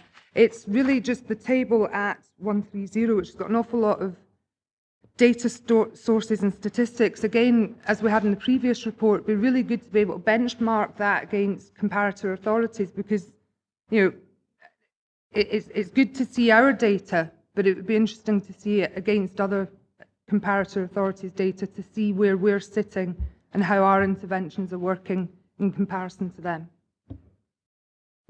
Okay, you do that. Yeah. Thank you. Just when we've got you here, Colin, could you give us an update on any progress on the plan, on the children's plan? If there's any positives, any feedback that we're getting on? Yeah, I maybe ask Lillian to do that. Although we've only had the draft report that appeared yesterday, there is, I think, some significant reassurance for members in that. I would also highlight that following the poor inspection report 14, 15 months ago, we put together a really clear improvement plan which took every single part of each recommendation and made sure that things began to come into place. And from that improvement plan, I can report that 85% of all actions have been overtaken. What we're now involved in is the longer term embedding of improvement. I could maybe ask Lillian, if you permit us, to give a wee update from the inspectors. Thank you, Chair. In terms of the feedback that we've received from the Care Inspectorate, which will come to full committee, as Colin has said, they have highlighted within their response the recognition within our service plan that we've fully accepted the gravity of the inspection findings published in April 2014, and they were confident that we had taken on board and responded quickly and constructively, and clearly they identify within our submitted plan that that's a positive outcome. They equally identified within our proposed plan that partners had prioritised strengthening the joint approach to protecting children and young people, and they also recognised that although the work that we had made progress on was still at an early stage of development, that the actions identified to better meet the needs, particularly of looked after children, young people and care leavers, was clearly identified in terms of a clear pathway to continue to make the progress within this area. And they also commented on our clear commitment to achieving positive change through the development and implementation of the effective quality assurance framework, and that was directly in relation to the plan. Thank you. Very positive, and it's something that we won't sit back and glory in. It's something that we've got to keep our finger on the pulse and move forward with that. Right, can I go to the recommendations? Okay, thank you.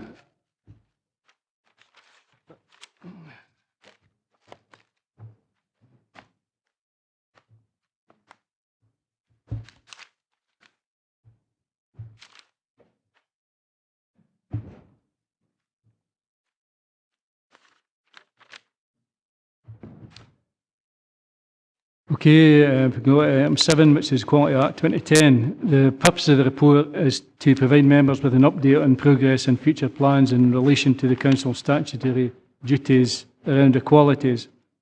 This is an important report in terms of demonstrating our Council's commitment to the Qualities Act 2010. One of our priorities is to be an inclusive council, and we are committed to increasing equality and opportunity. Therefore, I have no doubt that we have a clear commitment to achieving equalities, and Appendix 2 of the report provides members with the information and the progress we have made over the last 2 years.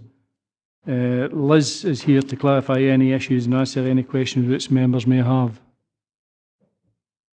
Ian? Yeah, it's just on page 195. It says that the training is mandatory for all senior managers and corporate management team, but the current position is only that 19 of 36 senior managers have attended diversity. Just ask you to comment on that. Thank you. We've had a number of changeover in the senior management of the council, and we're planning to have an e-learning course which all the senior managers will go through. So we've got that period at the moment where we haven't yet rolled out the e-learning course for senior managers, but certainly over the next year you'll find that we'll have 100% completion. Okay, Finlay. Thanks, Chair. It's on the back of the equal pay settlement. I know I sent an email raising the concerns that we had some people within Dumfries and Galloway that weren't able to receive the backdated pay claim because it was time barred. Now, I understand that there's legal issues there, but I just wanted to see that the council reinforce the fact that we feel that morally these people should have been paid what they were due, and it's only legal constraints that we're not actually be able to go back and revisit the decisions were made previously and actually do the right thing by making sure these people, whether they're time barred or not, get the pay that they were actually due. Paul? Thank you, Leader. The difficulty is that the council is obviously accountable for public funds, and every payment that we make must have a legal basis. There's no legal basis for any claim that would in fact be time barred, and even the staff that we're currently settling with, there was a number of those also time barred, and they were excluded from the settlement arrangements. We've only paid claims where they've actually been submitted to tribunal in times and were prohibited from making settlement other than those with an eligible claim that was submitted within time and law. Stephen? Thank you, Leader. On page 248, it's just a question on how we measure how well we are actually achieving the outcomes we've commissioned groups for in terms of representation of protected characteristic groups and improving representation. I'm just wondering how we measure those outcomes, and is there any data associated with that? We have a community planning, equality and diversity working group, and they have a specific indicator in that about attendance and engagement. So there is a quantitative measure that associated with that. Sorry, just to come back, do we have any more qualitative ones in terms of like what outcomes are actually being achieved in terms of increased representation or a voice being better heard? One of the ways that we engaged about the equality outcomes in this mainstreaming report was to take it to the Equality and Diversity Working Group and to ask them if they agreed with our assessment on the reports and their views, and actually the areas of specific improvement that we've identified in your recommendations were identified by that working group. So under 2.1, where we've listed profile and diversity awareness about campaigns and events, our relationship with diversity groups, and the opportunity through the community survey for people to express their views, they were all identified by discussion in that group when they had looked through the outcomes and the action plan. Okay, Richard. Thank you. I've got a couple of points, Leader. First of all, following on from Councillor Carson, obviously there are groups of workers within the authority who are very good employers over the years, and they feel they've got a grievance both against the council and Unison. I believe there's a statement, a question and answer statement to come out tomorrow. Is that still the case? And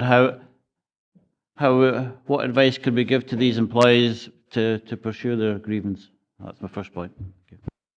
Well, I think the question and answer won't be out tomorrow, and if there's any further questions you want to ask, I'm quite sure that Paul will be quite happy to give you that information.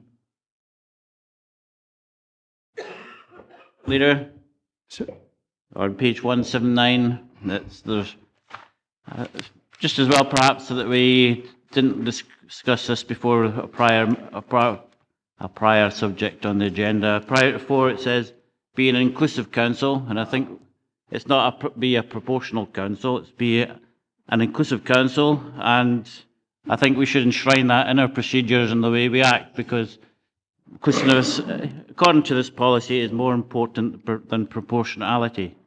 And also on the question of gender equality, I think COSLA, at the meeting I was at, they agreed a proportional equality of gender when they were appointing people to senior posts in COSLA. Perhaps we should be looking at that as a council. There are 2 representatives on the Health Council board, and perhaps one of them would be a good start to have one of the administration's members a female. So that's maybe something which we will look at when you come back to us. Yes, I think you got it from the laughter, and I don't think I'll take any lessons for inclusiveness from you, Councillor Brody. Perhaps you should, Leader. I'll ask you when I want you back in, Councillor Brody.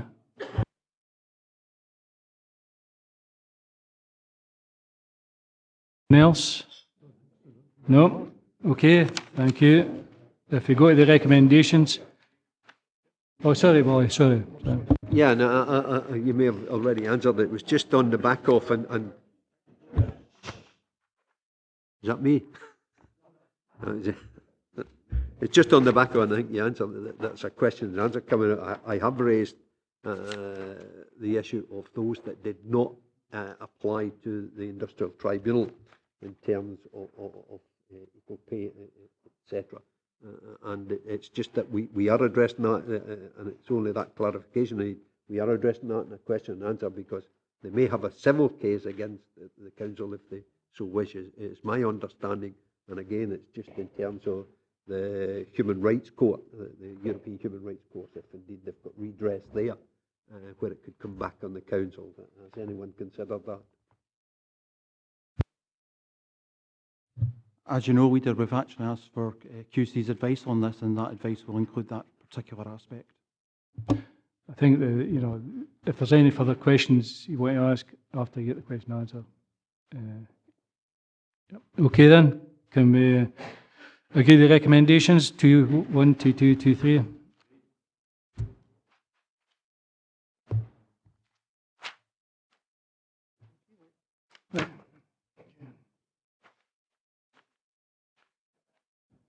Right, if we move on to item 8, which is the Shape of the Council and Progress Report. The report provides information on the progress in taking forward the actions agreed by full Council in December last year for developing the new shape of the Council.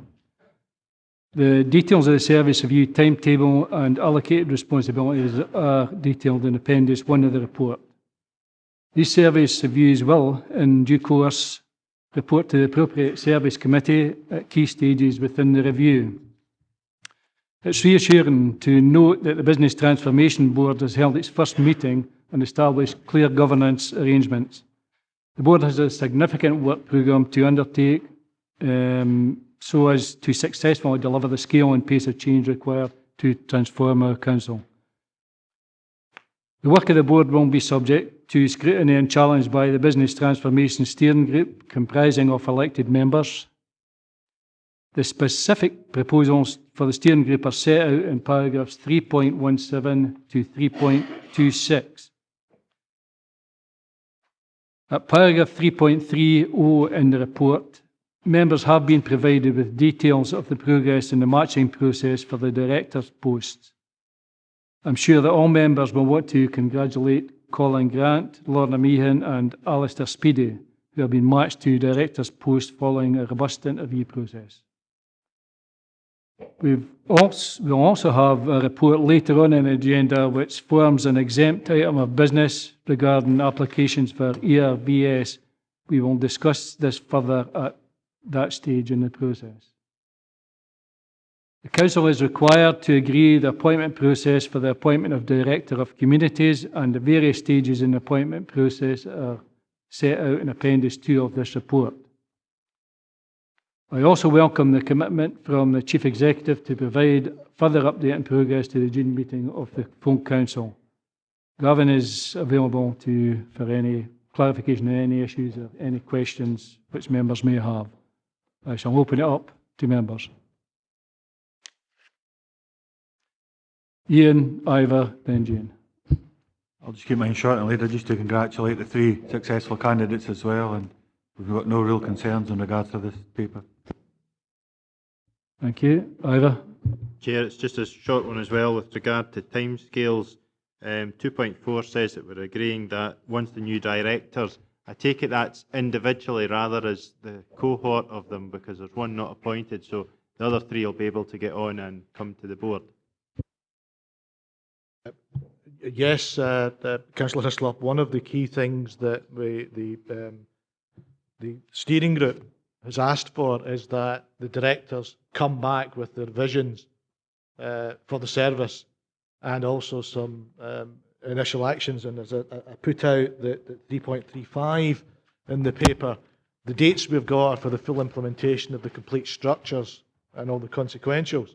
We'll be looking at my next meeting to come to the steering group with the proposals of where we could move quicker, because I believe that we could much quicker on the initial management structures, not some of the full implementation, particularly in the children's services, which we know come later, but to make early progress in a number of areas to move quickly.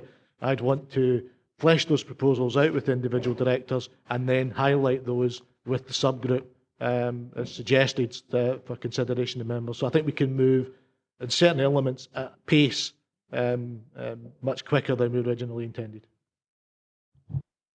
Okay, Jane. No, Leader, thank you very much, but I wasn't wanting to speak.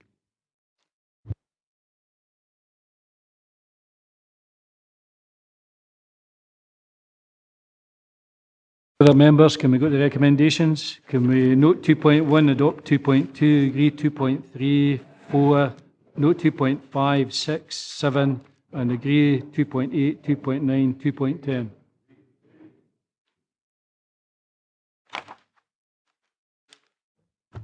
Thank you.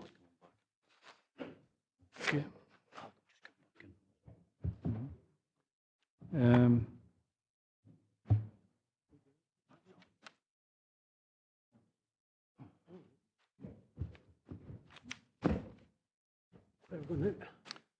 Okay, if we move on to item 9, which is a review of standing orders and schemes of delegation. The purpose of this report is to ask members to consider a number of issues regarding the Council's standing orders and schemes of delegation.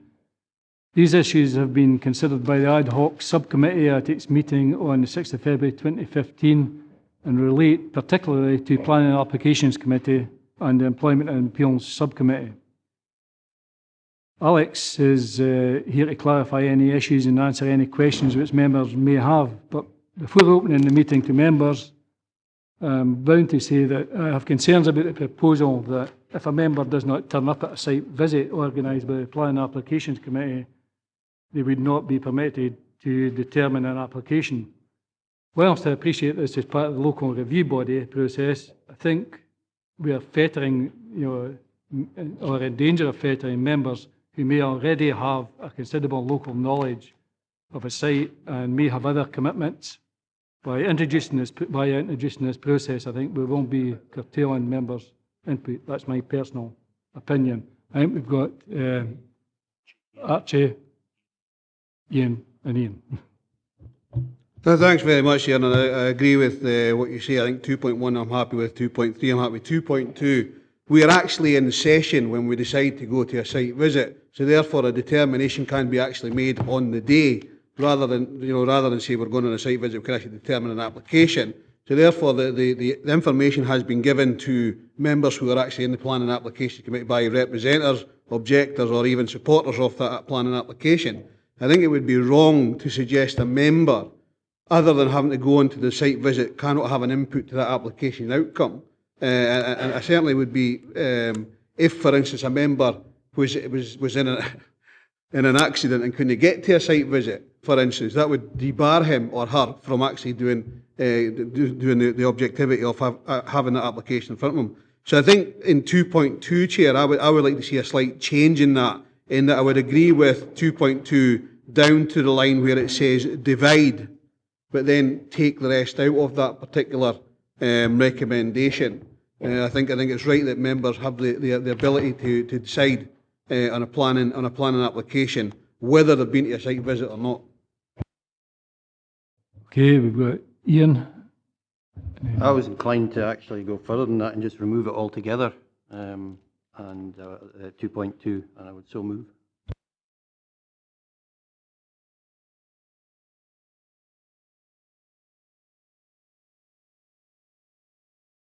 Ian.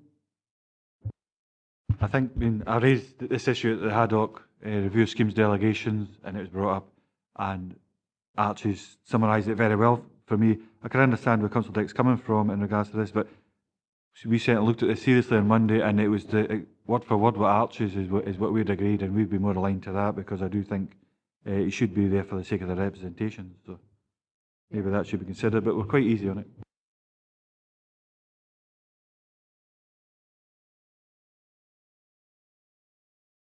I think, I'll bring Alec in that 2.2 as well. But I think, Leader, I understand what Councillor Dick's saying, but the first part of number 2 is already common practice. If you don't hear representatives, you can't sit in and make a decision. If you've not heard the full arguments, my full advice to you would always be, you don't have fullest information, therefore, do you think you're qualified to make a decision on it? So in other words, if you've been in a meeting, and you don't get to the site visit, you can still determine it at the next meeting. Yes, sir. But if you haven't been at that meeting in the first determination and not been at the site meeting, then you can't determine it, which is, I think, quite standard. There's about 20 hands here. Is it on the same point, or is it different?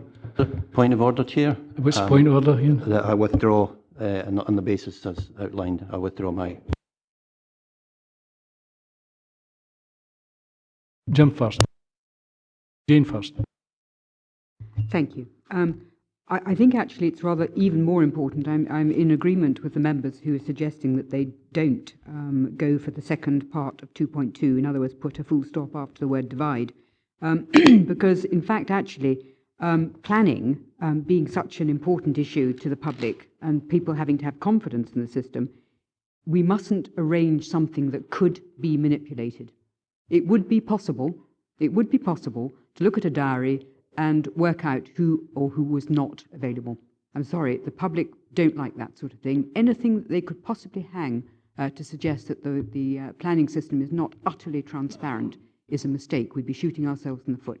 So I strongly suggest that we don't have that, and I'm in agreement with every member who has said that they don't want to have it up till now. Leader, could I have a point of clarification? Is Councillor Maitland suggesting that officers would deliberately pick a date that would disadvantage members? Because it's officers who decide the date of a site visit. I am suggesting that we do not want to set up a process that could happen.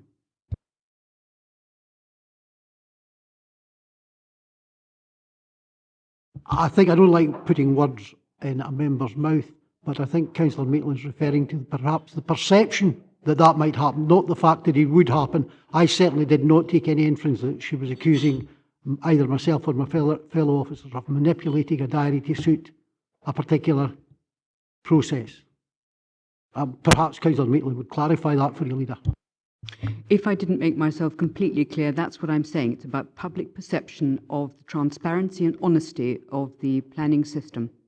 We must not set up a process that could leave the public thinking it was possible. And that's what I was getting at. Thank you. I've got Jim, Jill and John. Yeah, thanks, Leader. It's really just a point of clarification. It says has already been subject to public speaking at a previous meeting, then only those members who were present and heard representations can vote on applications. What happens if it's an application that there's no public speaking at?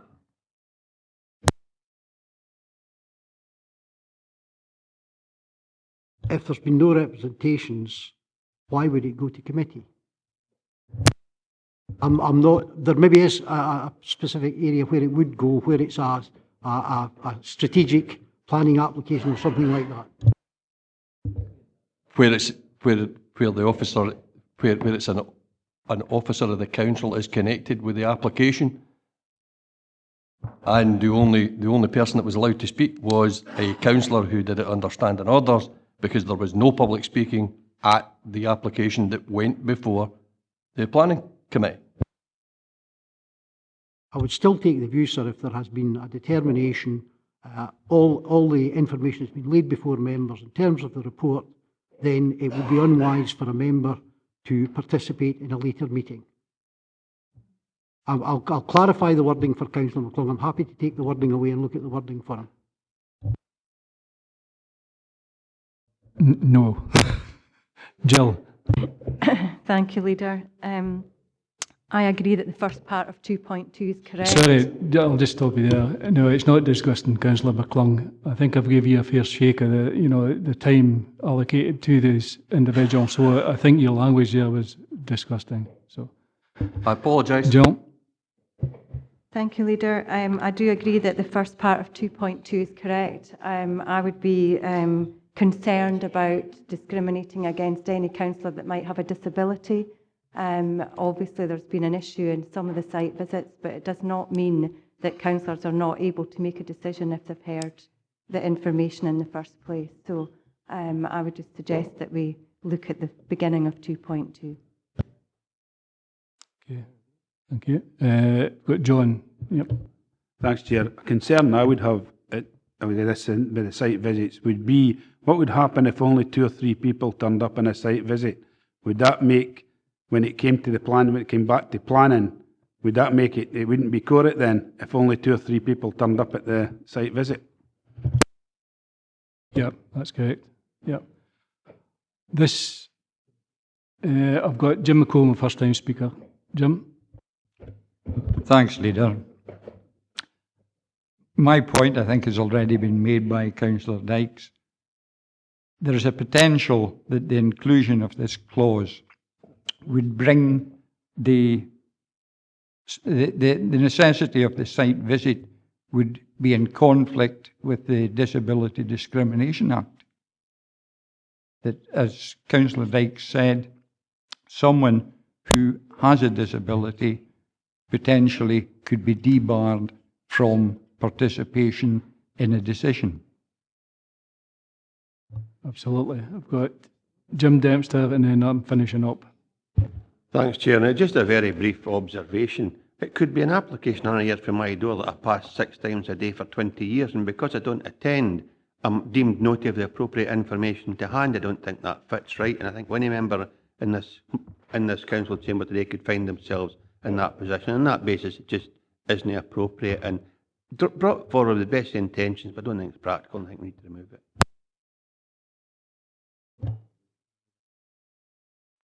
Right, I'll let you in then. Yep.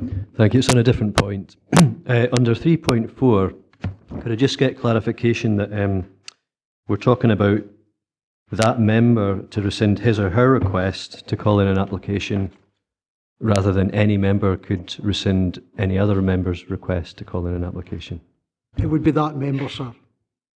Could if that a member be makes an application for a matter to be brought to committee and then decides that they don't require it, they can rescind their request. No other member can rescind an individual member's request. I appreciate that. That's the spirit of it, but it's just, if you read it, you could take it the other way as well. Although I'm sure it's unlikely to happen. what I would say on that point is that, you know, if a member wants to call it in and 5 other members want to call it in for different reasons, you know, and then 5 other members might say, well, it's being called in anyway, so I won't bother putting my name to calling it in. Then if that member then decides to withdraw from that, then that leaves the other 5 members with no platform to air their... I take your point, Leader, but I would have thought that you've raised the issue. I think members will be very leery about just assuming that somebody else is going to call it in future. I think that's the point. It was just an observation. But Ivor? It's on that point. It's just the fact that what is the process for the member being, and when would it happen? Because before it goes into the papers, does that mean to say the member who'd called it in would be notified of the officer decision to allow him to decide whether he was wanting to do it? And could that be deemed as the member actually determining something prior to it coming to committee? Leader, the intention here is where a member, on looking at the weekly planning list, decides that they've got an issue with a particular planning application, they quite regularly, as I understand it, and I don't operate the system, they quite regularly ask for it to be called in. That results in an officer's report being written for committee. If members are satisfied with what they're hearing, it's unlikely that anything would happen. It may be, however, that a member would ask for a report to come forward, then on the day they get the report say, I had totally misunderstood here, I'm going to withdraw it. All we would do is say, that report is no longer on the agenda. I am withdrawing, the phrase is, I am withdrawing that report. Okay, got the recommendations. No, I've said the last one, George. Sorry, Chair, this is actually in 2.3. I've been waiting till everybody else finished with 2.1 and 2.2. If you'll allow me. I was just wanting a wee bit of explanation from Alec Ree, the replacement member for the hearing, and whether that member's name is in the frontis of the papers as they come out. I mean, I don't understand entirely. I'm sure Alec will be able to explain it to me. I don't understand the logic behind what has been suggested here. This one was actually raised by individual members who agreed to be substitutes. Their name appeared on the paper. They got the papers and then suddenly discovered that they either couldn't attend or had a declaration of interest to make and moved off, didn't turn up. Then they would want to be recorded that they were there as a substitute. Come back, but surely the names and there's a panel from which the members are chosen. It's just the fact that you're talking about a replacement member that I'm just not fully. Sorry, I maybe didn't explain it very well, Councillor Prentice. On 2 recent occasions, a replacement member, on receipt of papers for a hearing, required to declare an interest and tender their apologies. The original member on the panel was recorded as an apology. What we're doing is we're going to record the replacement member also as an apology, but record the fact that they're a replacement member. It's just to allow those members who agree to stand in not to just disappear off the face of the earth. Okay, Ronnie. Is Sorry, that a different point, is it? I had my hand up for that previous one. No, I couldn't. Corner, I know. Sorry, anyway, I won't labour the point. The argument on 2.2 could equally apply to the local review body. And I just wondered about that. My understanding, sir, is that the local review body is a statutory requirement. It is not an option. The difference between the local review body and the planning committee or the planning applications committee is the LRB must follow the statutory process. What we would have done if we had changed this one would be to write it into the rules of the council, and you have supremacy over the rules of the council. Unfortunately, you don't have supremacy over a statute. Can I come back to you? If somebody can't make a site visit at the local review body because of whatever reason, and Councillor Blake made the point earlier, is that not recognised within the statute?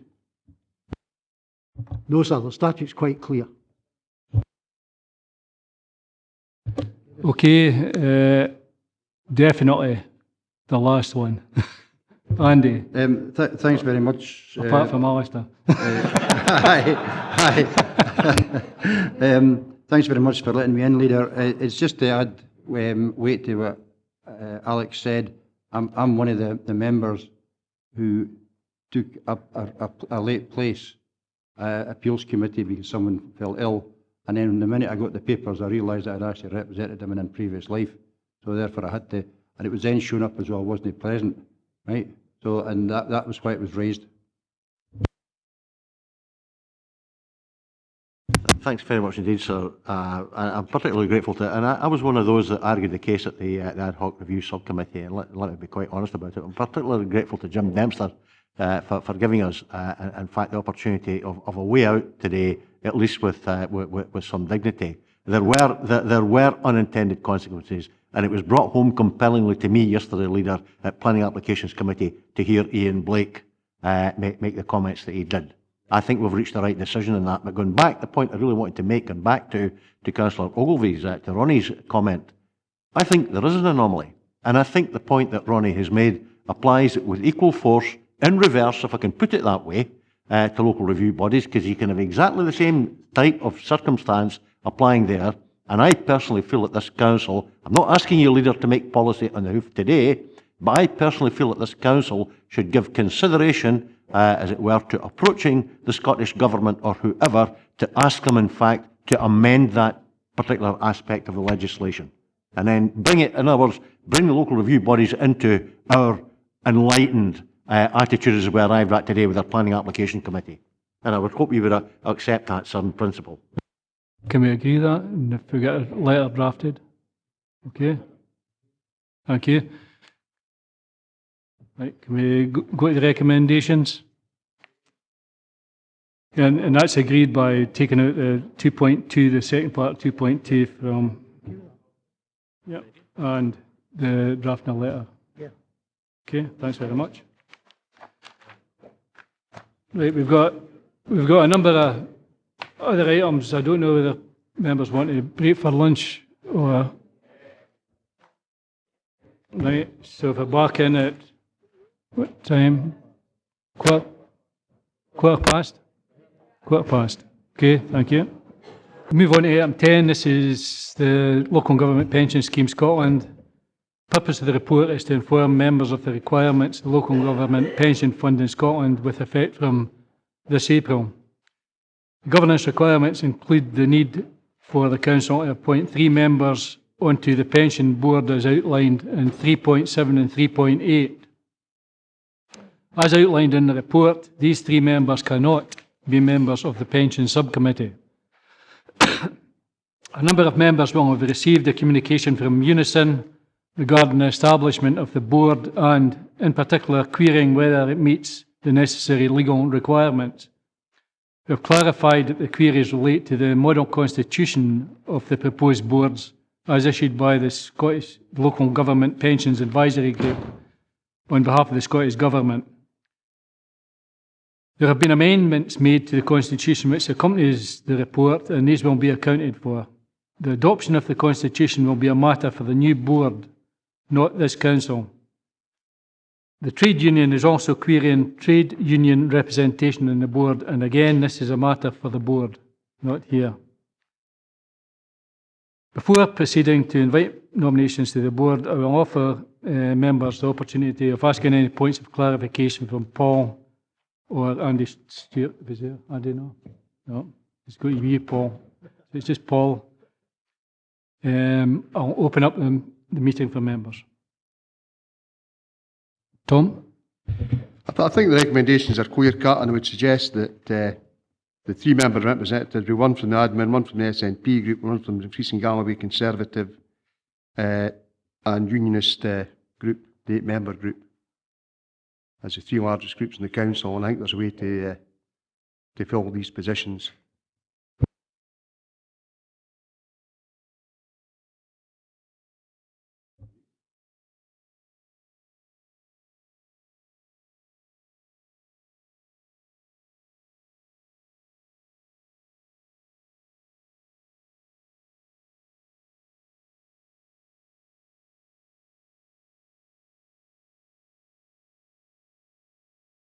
If we move on to item 11, which is notice of motion of the living wage.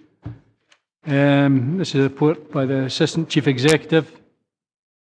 The purpose of the report is to ask members to consider a notice of motion by Councillor Scobie and seconded by Councillor Foster.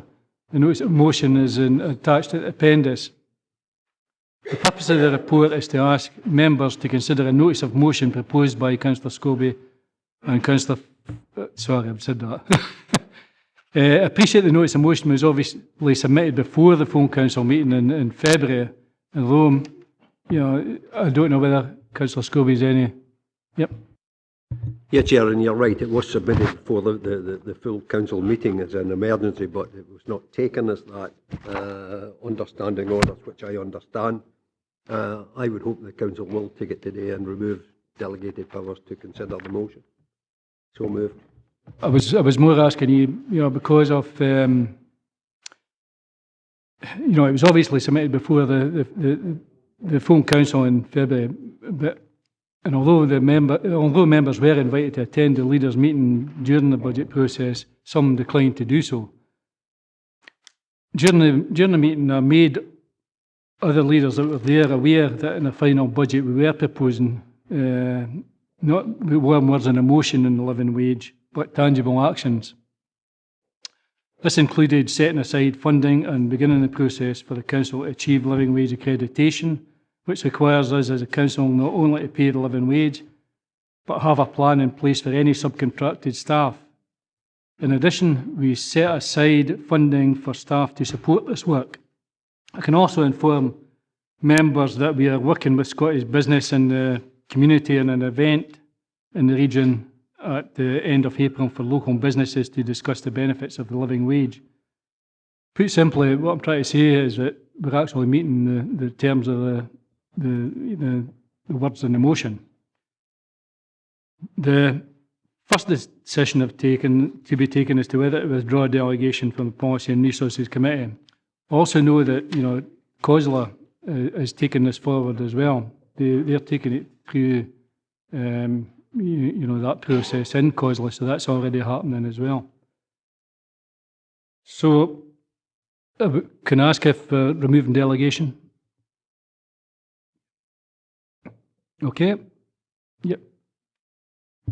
No, I propose we don't move delegation. You've given us adequate assurance, Leader, that the matter's being dealt with.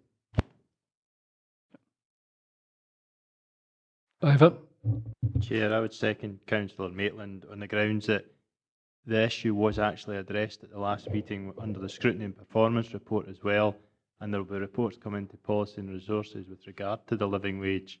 The last full council had the commissioning phase 1. Within that, it was agreed that what was in there was suitable at that time to cover the points that are contained within the motion. Chair, I'm happy to second, which I presume now will be the amendment.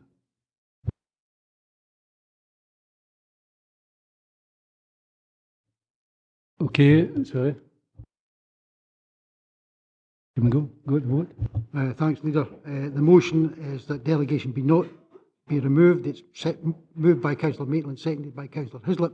The amendment by Councillor Scobie, seconded by Councillor Foster, is that delegation be removed to enable the council to debate the motion.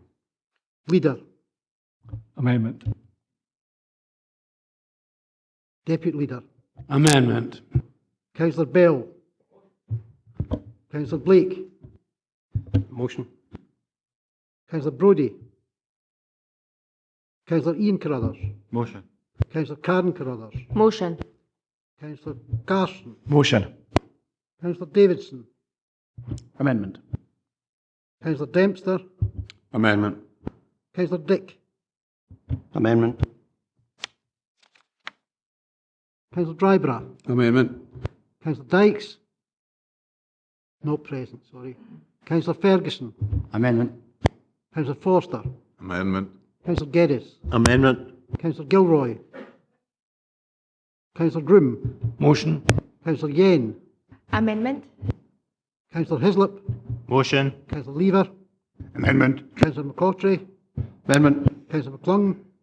Amendment. Councillor McComb. Motion. Councillor McCutcheon.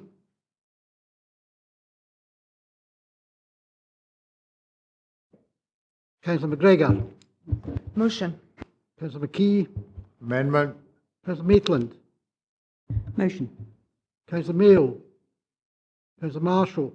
Amendment. Councillor Martin. Amendment. Councillor Ogilvie. Amendment. Councillor Peacock. Amendment. Councillor Prentice. Motion. Councillor Scobie. Amendment. Councillor Smith. Councillor Stitt. Councillor Syme. Amendment. Councillor Tate. Amendment. Councillor Stephen Thompson. Amendment. Councillor Tuckfield.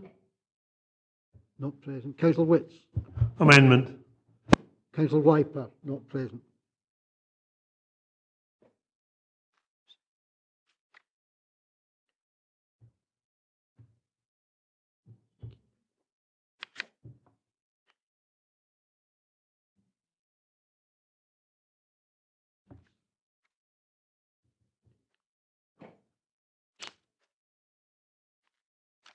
The amendment is carried by 26 votes to 14.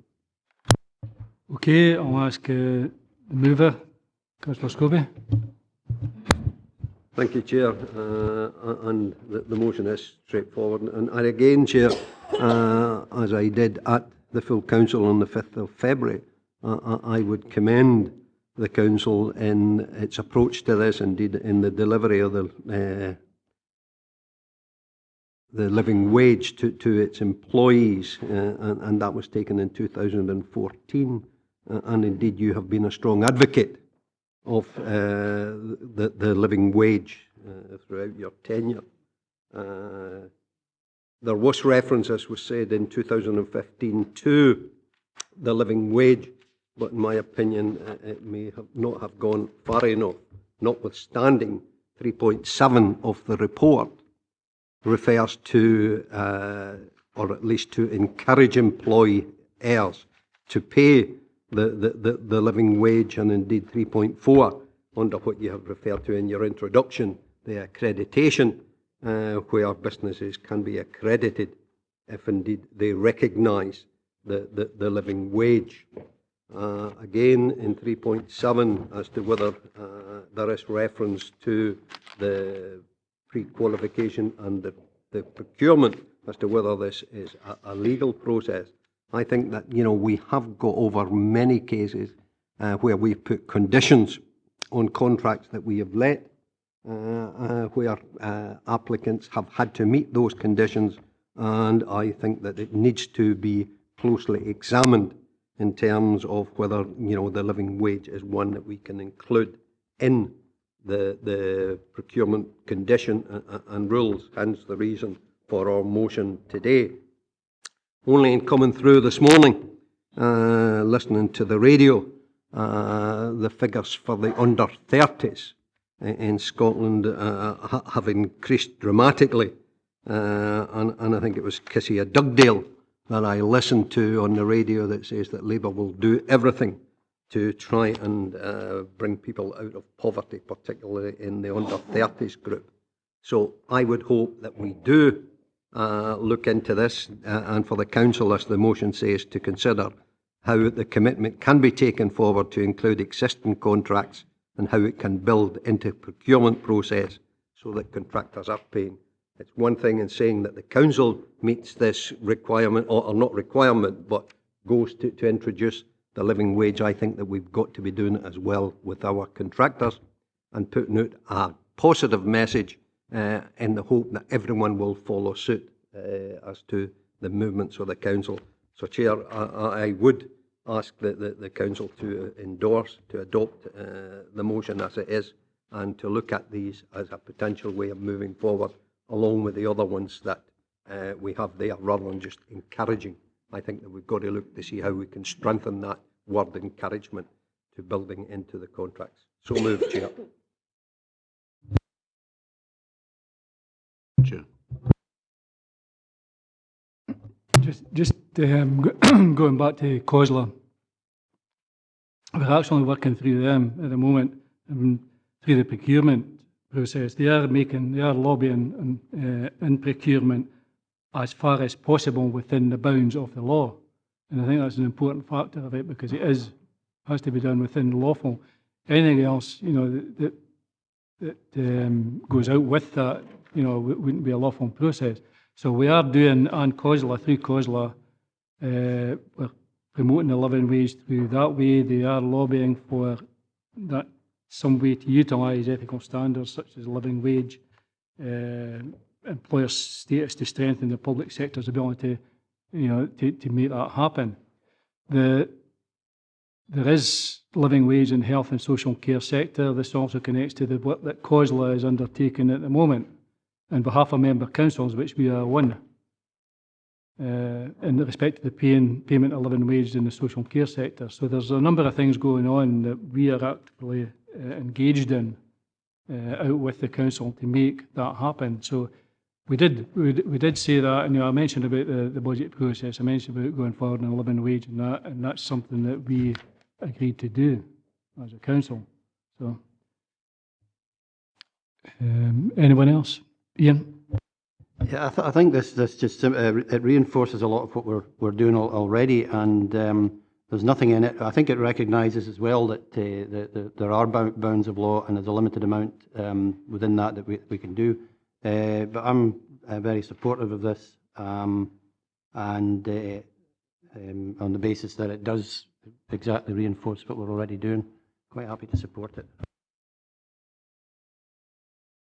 The motion is asking how we can take this forward and how it can build into the procurement process. So we're actually, I think I said the way we were doing that. We're actually doing that at the moment. Colin? Thanks, Chair. I mean, the motion's warm words, but it's nothing at all specific, and I appreciate it was written before the budget, and I welcome the fact that maybe people who didn't vote for that budget and that action on the living wage are now making statements today that they support the actions that this council agreed to take in February. And I think that what we need to do is simply reinforce that work. I mean, listen to Councillor Scobie, it's almost, I know he put the motion in before the budget was agreed, but it's almost as if he didn't actually read the budget, because what he's asking to happen is exactly what this council agreed when we set the budget in February. We, as a council, we're one of the first in Scotland to pay the living wage. On the 5th of February, we agreed as a council that we should seek accreditation as a living wage employer, and that includes, as part of that process, to develop a plan to roll out the living wage to the council's subcontractors. So that's a requirement of achieving living wage accreditation. We're also in the process of developing an event that's taking place in April with local businesses to highlight the benefits to businesses of the living wage. And obviously, we've got a clear commitment to rolling out the living wage as part of the development of a wider anti-poverty strategy. So what we should be doing today is reiterating the work that we're already doing. All the issues that have been flagged up by Councillor Scobie is work in progress. That's exactly what we're doing. That's why we set aside funding for living wage accreditation. That's why we set aside funding for staffing to take forward how we roll out the living wage to contractors. There's clearly a number of major legal issues that we need reports back on before we can do that. We can't just simply click our fingers and it's going to happen, but that's why we put the resources in place. It's about taking tangible action to deliver the living wage, not simply passing a motion. I'm quite happy to put forward a form of words that I think I'm sure everybody would be quite happy to agree if members want to hear it. Okay, I'll simply say that this council notes that Dumfries and Galloway Council were one of the first in Scotland to pay its own staff the living wage. Further notes that on the 5th of February, members agreed that Dumfries and Galloway Council should seek accreditation as a living wage employer, which includes developing a plan to roll out the living wage to the council's subcontractors. Notes that discussions are at an advanced stage with Scottish business in the community to host an event in April 2015 to provide local companies and social enterprises with information and support about the benefits of the living wage, and reiterates this council's clear commitment to rolling out the living wage as part of the development of the region's first ever anti-poverty strategy. I'm quite happy to move that form of words. Happy to second that.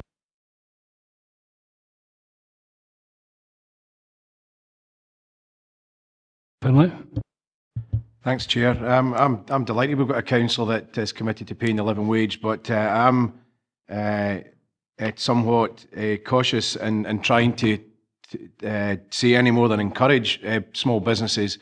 Dumfries and Galloway is full of small businesses, and what we should be doing is encourage them to pay the living wage and realise the benefits of doing that, and not forcing them to do it.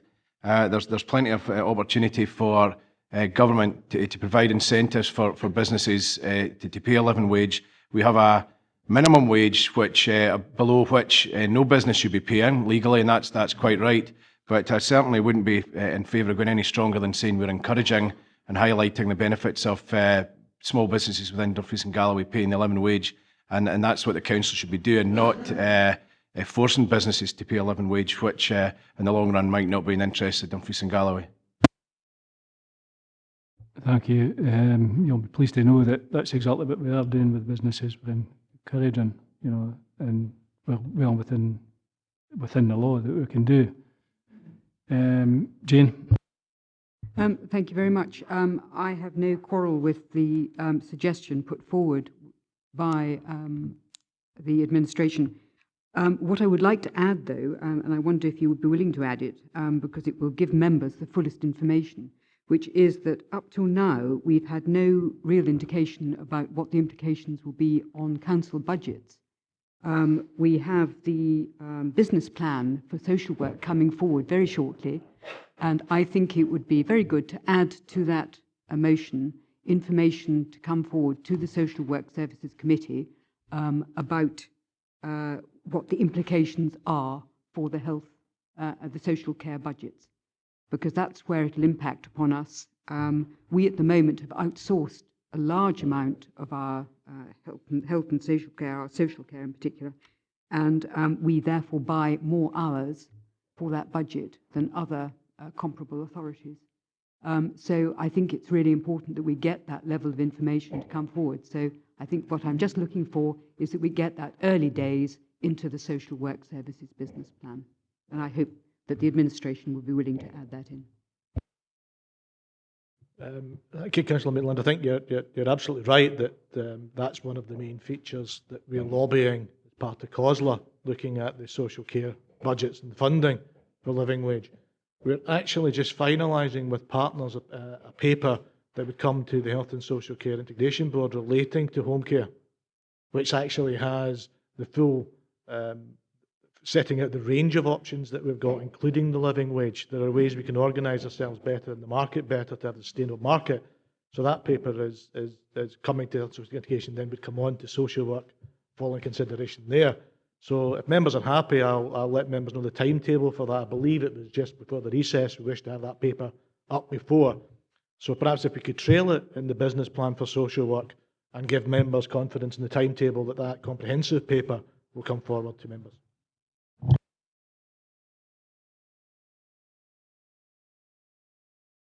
Okay.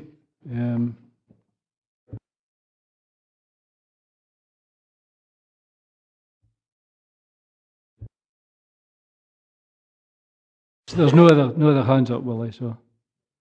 Yeah. Yeah, it has seconded, yeah. Yeah, been seconded. Okay. Go on, you want to add anything? I hope when Councillor Scobie speaks, he explains which part of my former words he doesn't agree with, because it actually puts the meat on the bones of the motion. It actually says what this council are doing in order to deliver on a commitment that I think was very much underpinned by those of us that supported the budget in February.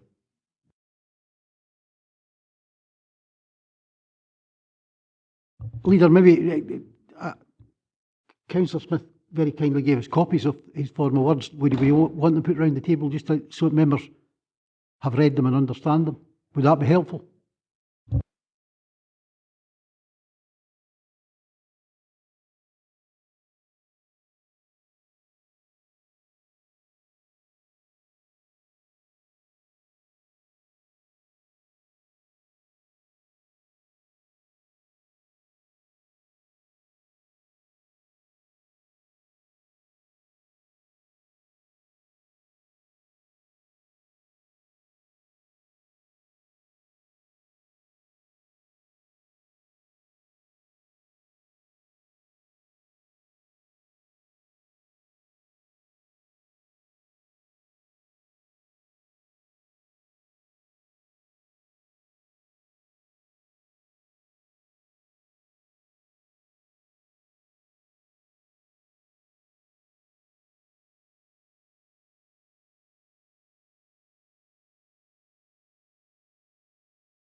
Okay, everybody got a copy? Billy, do you want to Yeah, sum Chair, up? and I'll maybe ask Colin sometime to write my speeches for me, and then I can.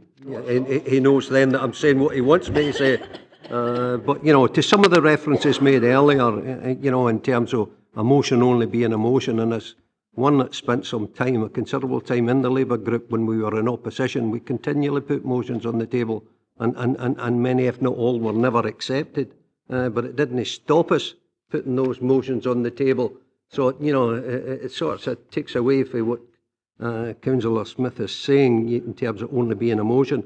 Can I say, and it's the focus to what you refer to as COSLA, if I can sort of reflect on only a year ago, we actually put a notice, a motion on the table to withdraw from COSLA because we weren't too happy with COSLA. That's only been recently withdrawn. So I don't know, again, there seems to be a great thrust now in Councillor Scobie, terms of the confidence. I'm referring to the motions, Chair, and Councillor Scobie, you actually mentioned COSLA before about, lobbying them. So. My point is to the remarks that have been already made, and I wish COSLA well in terms of changing the legislation. To the remarks made by Finlay, I heard the same remarks made by the Tories when it was the minimum wage. So I think that we'll take no lectures from the Tories in terms of how we move forward, especially in a low-income, low-economy area in that respect. And the living wage is something we should be striving for. However, we have to bring it in. And it's that focus, and I'm delighted to see in the note, and I would hope it's not just a note, that there's a positive action from it in terms of the second part, developing a plan to roll out the living wage to the council's subcontractors, which I hope will include maybe a reference to the procurement process there.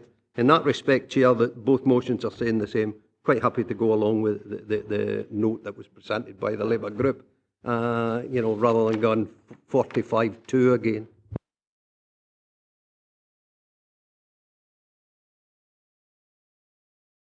Okay, that's you're withdrawing your motion. Okay.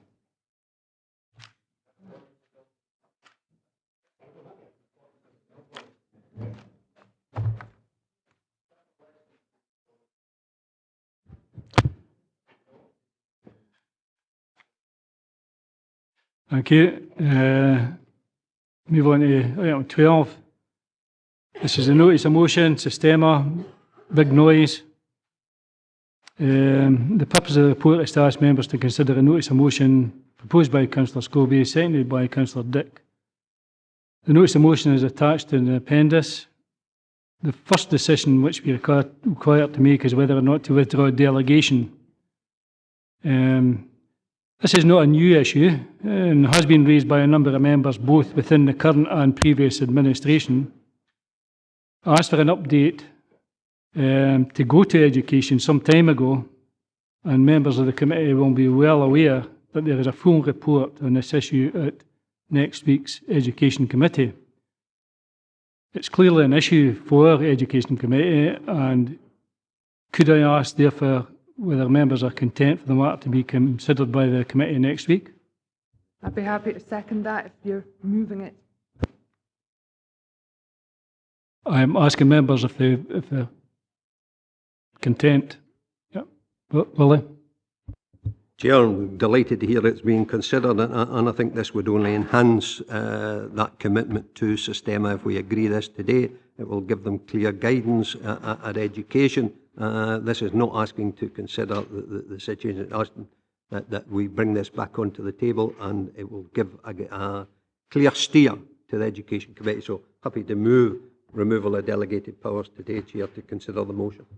The problem with that is that if the full council makes a decision today, then that will obviously impact on the Education Committee. And my concern is that the discussion in the matter would be further delayed to allow a new report to be made to go to education to reflect on the decisions made by full council today.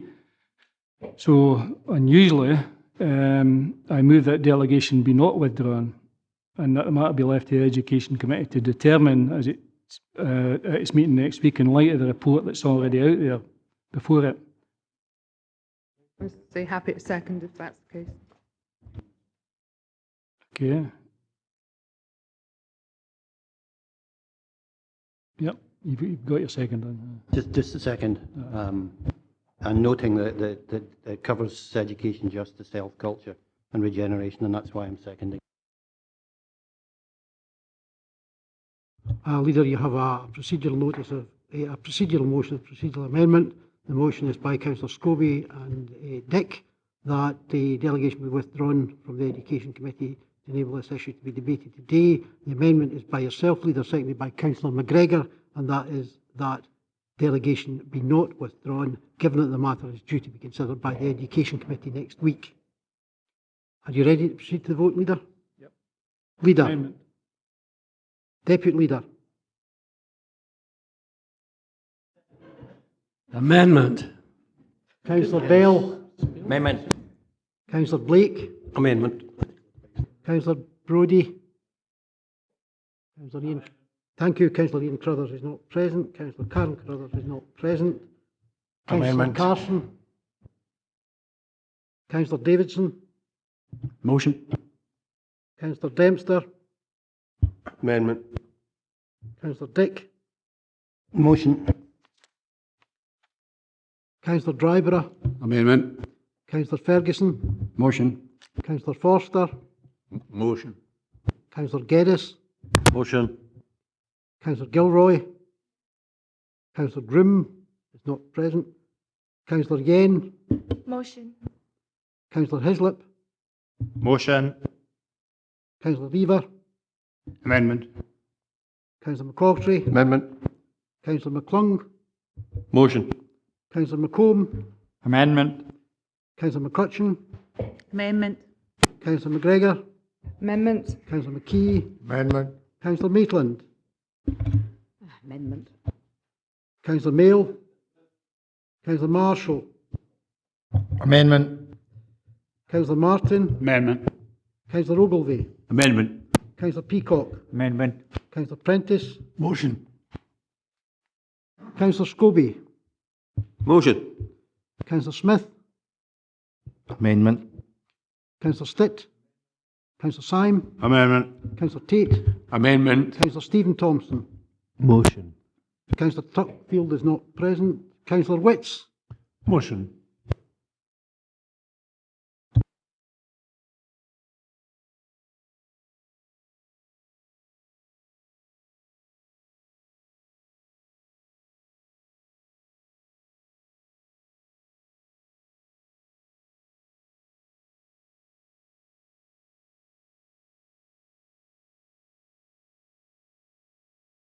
Sorry, the amendment is carried by 25 votes to 12. Delegation is therefore not withdrawn.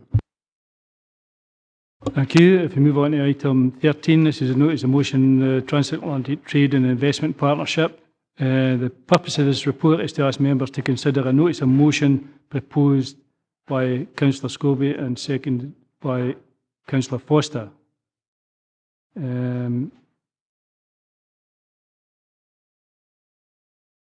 I think the first thing we've got to do is withdraw delegation. Can we agree? Okay. Councillor Scobie? Yep. I know we don't have to withdraw delegation from this, but I would ask if it's a competent motion, given that we don't have any information in front of us in respect of TTIP. Many of the members will not be appraised of it. There's a lot of inaccuracies within the motion. Negotiations have not been in secret. There's a lot of information out there which can be found. The negotiations are not negotiations, they're currently a consultation. So I would question the competency of it, and I think that to subjectively say that it will jeopardise the democratic process of our country when we have no report or further information in front of us, I think it's entirely inappropriate to discuss it today. Leader, if I may, the notice of motion has been competently submitted. It's a matter for members to determine as they consider the mover and the seconder of the motion and any amendment that may or may not come forward, whether or not they have sufficient information or whether they feel that this matter should be not decided upon today. But the motion, in terms of standing orders, is a competent motion. It'll come out in the debate if we agree to Yeah, if we agree, if we agree to withdraw delegation. Can we agree? Sorry, point of order, Chair. I don't think, according to this, we need to withdraw delegation. All right. Sorry about that. So the motion is competent. Yeah.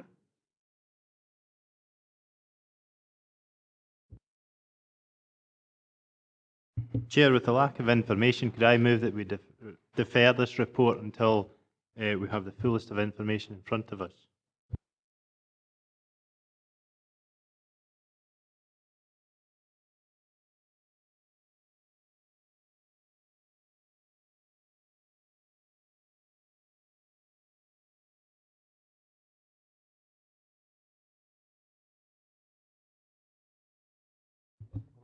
Archie, you want in?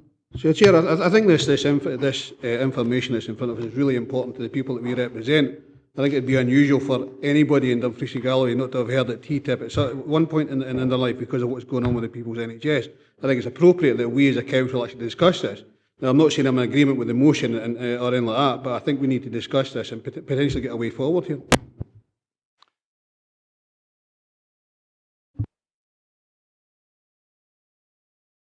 Chair, are we taking the motion or are we discussing a debate on a debate? Because I've moved the motion, I'm the mover. Am I going to come in or am I, can you advise? There was an amendment to your motion that not to take it. I think. I'll second the amendment. Okay, thanks. Okay, right. First thing I've got to do is ask Willie. We've got an amendment to defer. I'm happy to move the motion, Chair, and speak on the motion, and if that's what you're advising, I'll continue. Could I perhaps provide some advice, Leader? Would that be helpful? What happened was that the committee were told that, or the council were told that this was a perfectly competent motion to be brought forward under the notices of motion procedures for the council. Councillor Hislop has moved, seconded by Councillor Carson, that because of the lack of information, that the matter should be deferred to a future meeting when more information is available. Councillor Driver, seconded by Councillor Forster, has moved that the motion should be considered today because it is of interest to the people of Dumfries and Galloway. So could I suggest, Leader, in the first instance, you maybe want to vote on that and then proceed to the substantives of Councillor Scobie's motion if that's the way the council's minded. I take it, Chair, that we're dealing with this as a procedural matter on the motion and the amendment. Yes. Thank you. Sorry, Leader. Leader, are you ready to proceed to the vote? Can I remind members, the motion is by Councillor Hislop, seconded by Councillor Carson, that the matter be deferred pending the submission of further information in the light of deliberations out with this council, and that the amendment by Councillor Dryborough, seconded by Councillor Forster, is that the motion be debated today on the grounds that it is of interest to the people of Dumfries and Galloway. Leader. Amendment. Deputy Leader. Amendment. Councillor Bell. Motion. Councillor Blake. Motion.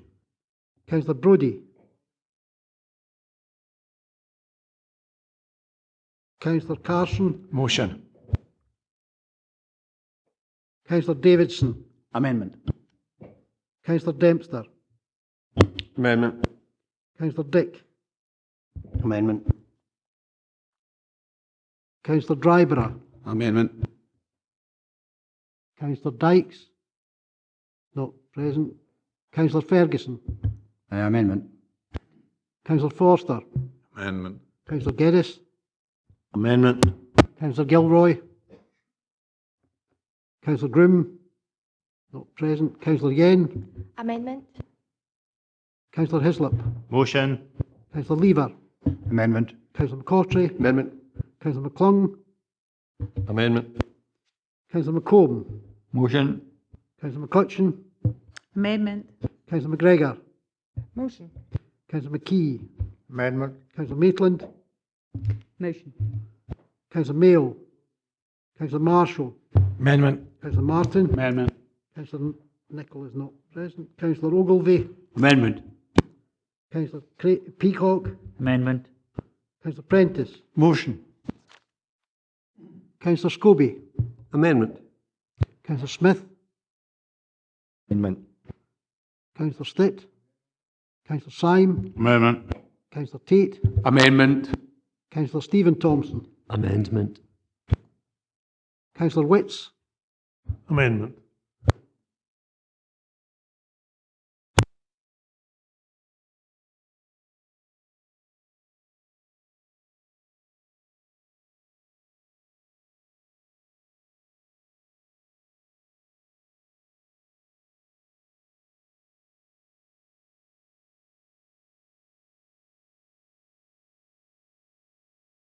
The amendment is carried by 26 votes to 11.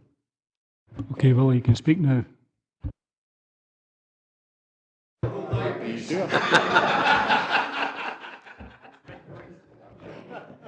It's great to hear the humour for the Labour group in that respect. Chair, could I deal with the issues as raised by Councillor McGregor? If it's not known and it's been well publicised as to the real dangers and threats that the Transatlantic Trade and Investment Partnership will have on our services, particularly the public services, and more so to the NHS in Scotland. And it has been well publicised that it could end up in Scotland not having the ability to run its own health services, given the threats that it's been under. The situation is that this does not preclude our public services, local government, etc., from the vagaries of the market, however much people may be in favour of the Transatlantic Trade and Investment Partnerships. And I think that we've got to ensure that our public services are protected and indeed integrated in a document that I have read recently from the Labour Party. The situation is that these services could be, and I have no doubt in my mind that they will be under threat, and therefore we've got to build in the exemptions, and I would hope that we do build in and put forward through national governments that we do have safeguards, that we do have exemptions. The NHS in particular, I hope that we would put down sanctions that we do not wish to see any investment partnerships or trade coming in to take over those services, and some of our other national institutions like the Post Office and our public services. So, you know, the motion in itself speaks of that, and that we should build in these safeguards. I would hope that the Council will put a clear steer to national governments, both at Scottish level and at UK level, that we don't want to see our public services, particularly the NHS, subjected to the vagaries or the partnership or this investment partnership. So in that respect, Chair, I'm happy to move. I was hoping that and I did have discussion with Archie, that he would have seconded it at one time, but he did tell me he had one on the table, but unfortunately that not materialised. But I do hope I get the support of the Labour Group, SNP and others in this chamber to make sure that we go forward to central government, to national governments, both at UK and at Scottish level, who have discussed the issue, and that we clearly put our cards on the table to say that we are looking for exemptions from this programme in the NHS and our public services. I so move, Chair. Yeah.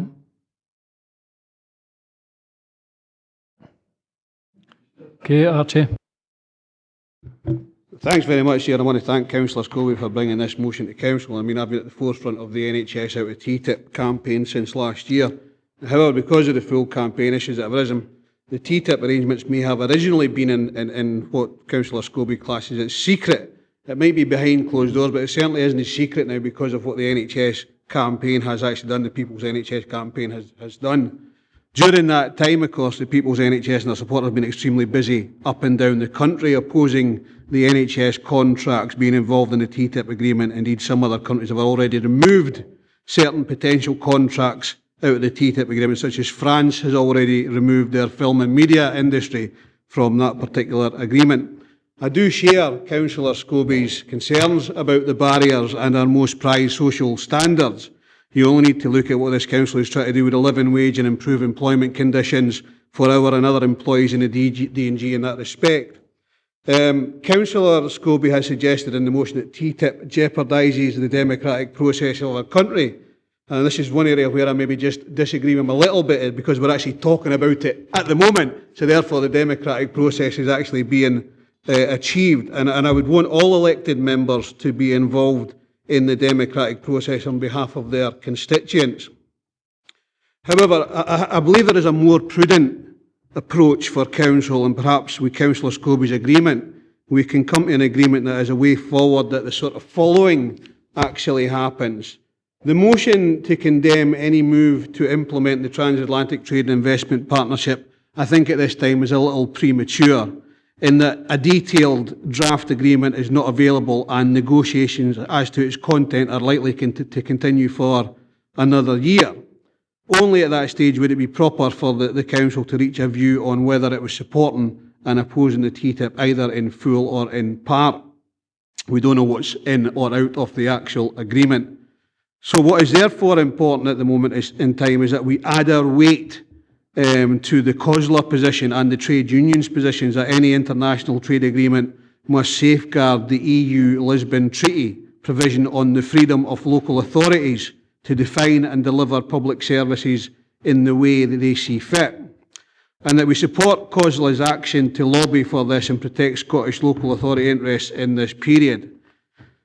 So if Councillor Scobie would be so kind as to say that perhaps we agree in this instance to endorse COSLA's position that any international trade agreement must be safeguarded, the EU Lisbon Treaty provision on the freedom of local authorities to define and deliver public services in the way they see fit, and to support COSLA's lobbying activity on our behalf in Scotland, Westminster, Europe, and Europe during this particular period. I think I have clearly stated in the past that what we need to do is undertake to write to Scottish and UK Government, given the Council's full support, to ensure that public service contracts pertaining to the possible NHS withdrawal and public service withdrawal of contracts from the Transatlantic Trade Agreement and Investor Partnership between the EU and the US. I think it's important that we do, as a Council, write to those particular governments, but also believe accordingly we should support COSLA's stand. Happy to move that as an amendment if Councillor Scobie.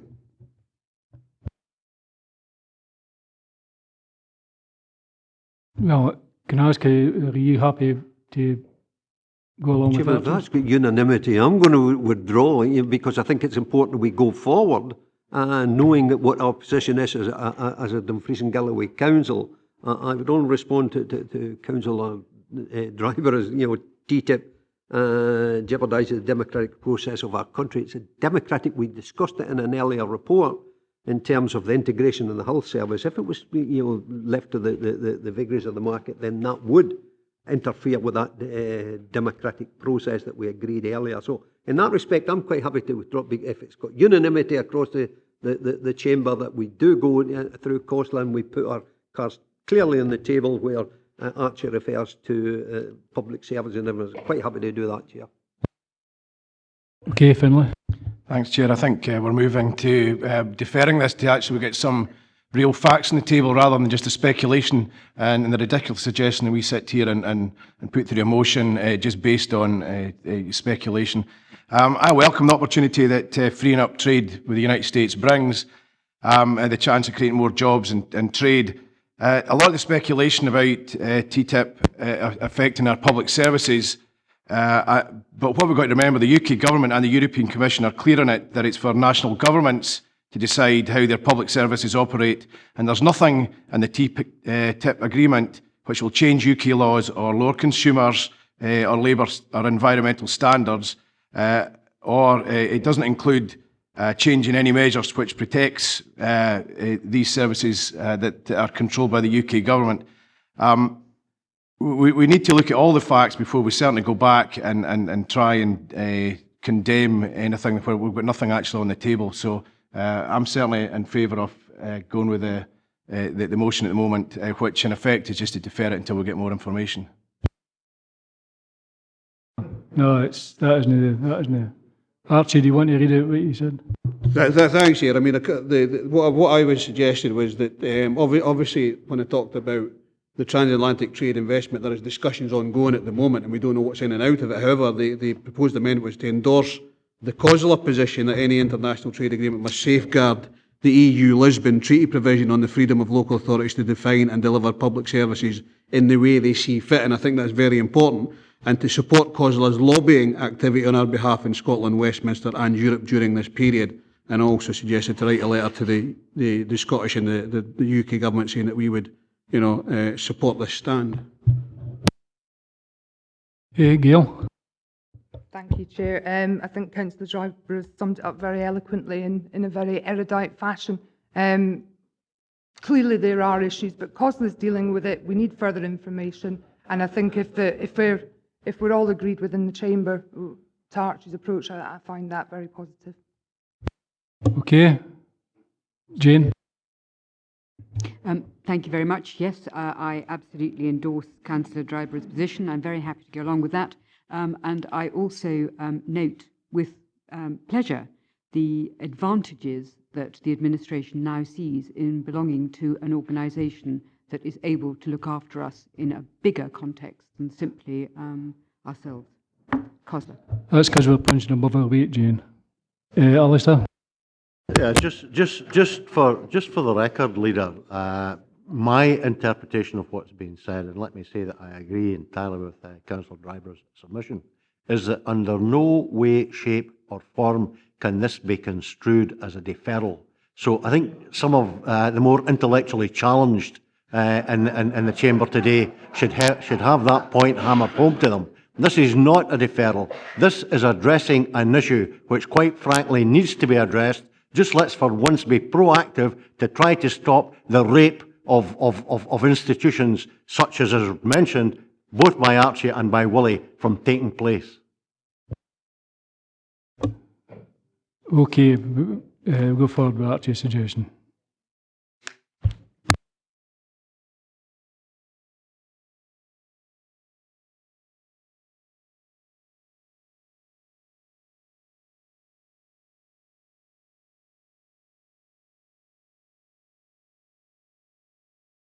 Look, 14. Moving on to item 14, which is notice of motion umbrella companies. The purpose of the report is to ask members to consider a notice of motion proposed by Councillor Dryburgh and seconded by Councillor Lever. The notice of motion is attached to the appendix.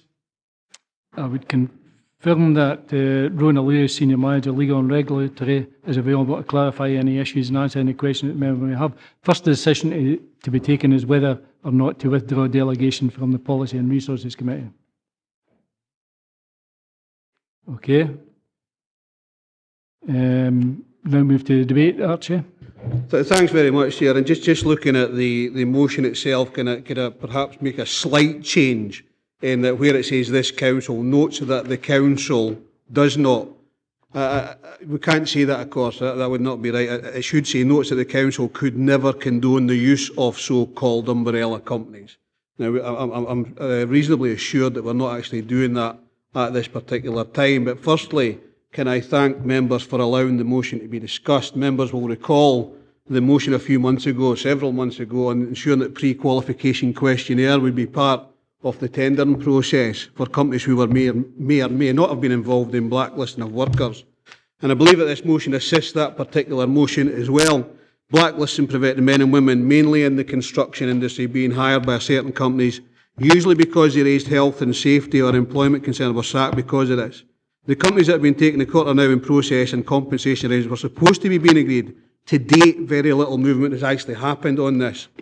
However, what has happened since then are these umbrella companies have started to spring up and take on employees again, mainly in the construction area. However, that does not mean they do not elsewhere, and these companies exploit workers through the use of excessive administration charges to the employee, confusing pay slips, and everything else that is mentioned in the report. And I would like to place on record my thanks for Rona's work on the actual report. This motion is yet again to protect employees from this type of exploitation, and I hope that this chamber will support the motion today. I can remember a couple of years ago that Councillor Marshall said that part of our priorities should be that this council should be considered a good employer, and I think that we should go a little bit further than this, and we should be a good provider of employment, whether direct or through contracts. and support this motion for the benefit of all in Dumfries and Galloway. I'm happy to move the motion, Chair. Jeff? Happy to second. Okay. Willie? Yeah, Chair, and glad to put my name against and support the motion that we have here before us. As Archie say, I think we've got to go further, and as a good employer, not only in direct employment but indirect employment as well. And earlier we discussed a report in terms of the integration of health and social care, and through the partnership arrangement we have with the NHS. I would hope that we may, or we could, submit this to the Health Board as well, because we are currently, or shortly, could be starting a contract with Dumfries and Galloway Health Board in providing what is going to be a brand new hospital.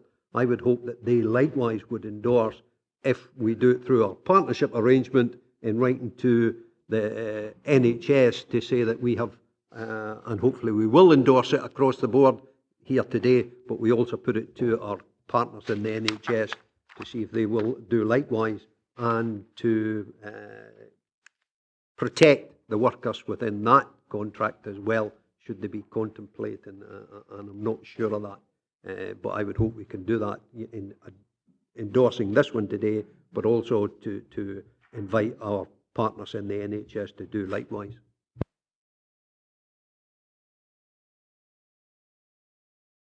Okay, anyone else? So, Jim? Yeah, thanks, Leader. I'm quite happy to support the motion and to communicating this Council's concerns regarding the abuse of umbrella companies to the Scottish Government. In fact, the members tabling the motion will be aware that the Scottish Government is consulting with the STUC at the minute to try and find a way forward within its limited powers that it has in employment law, unlike Northern Ireland, where that power has been devolved. Perhaps this motion should be amended to show that this Council will also communicate its concerns to the three main UK-wide political parties, considering what we've just agreed in the last motion. Of course, the UK Government has had the opportunity in the past to deal with this following an HMRC investigation. However, the Chancellor at the time decided to leave the rules unchanged. I would propose changing bullet point 3 to read, communicate the Council's concerns regarding the abuse of umbrella companies in Scotland to the Scottish Government and all three main UK political parties, urging them, if and when they are in government, to use the powers available to them to introduce measures to address the abuse of umbrella companies in public procurement rules and processes. And unfortunately, I haven't got that typed out. I would need a recess to go and get it done.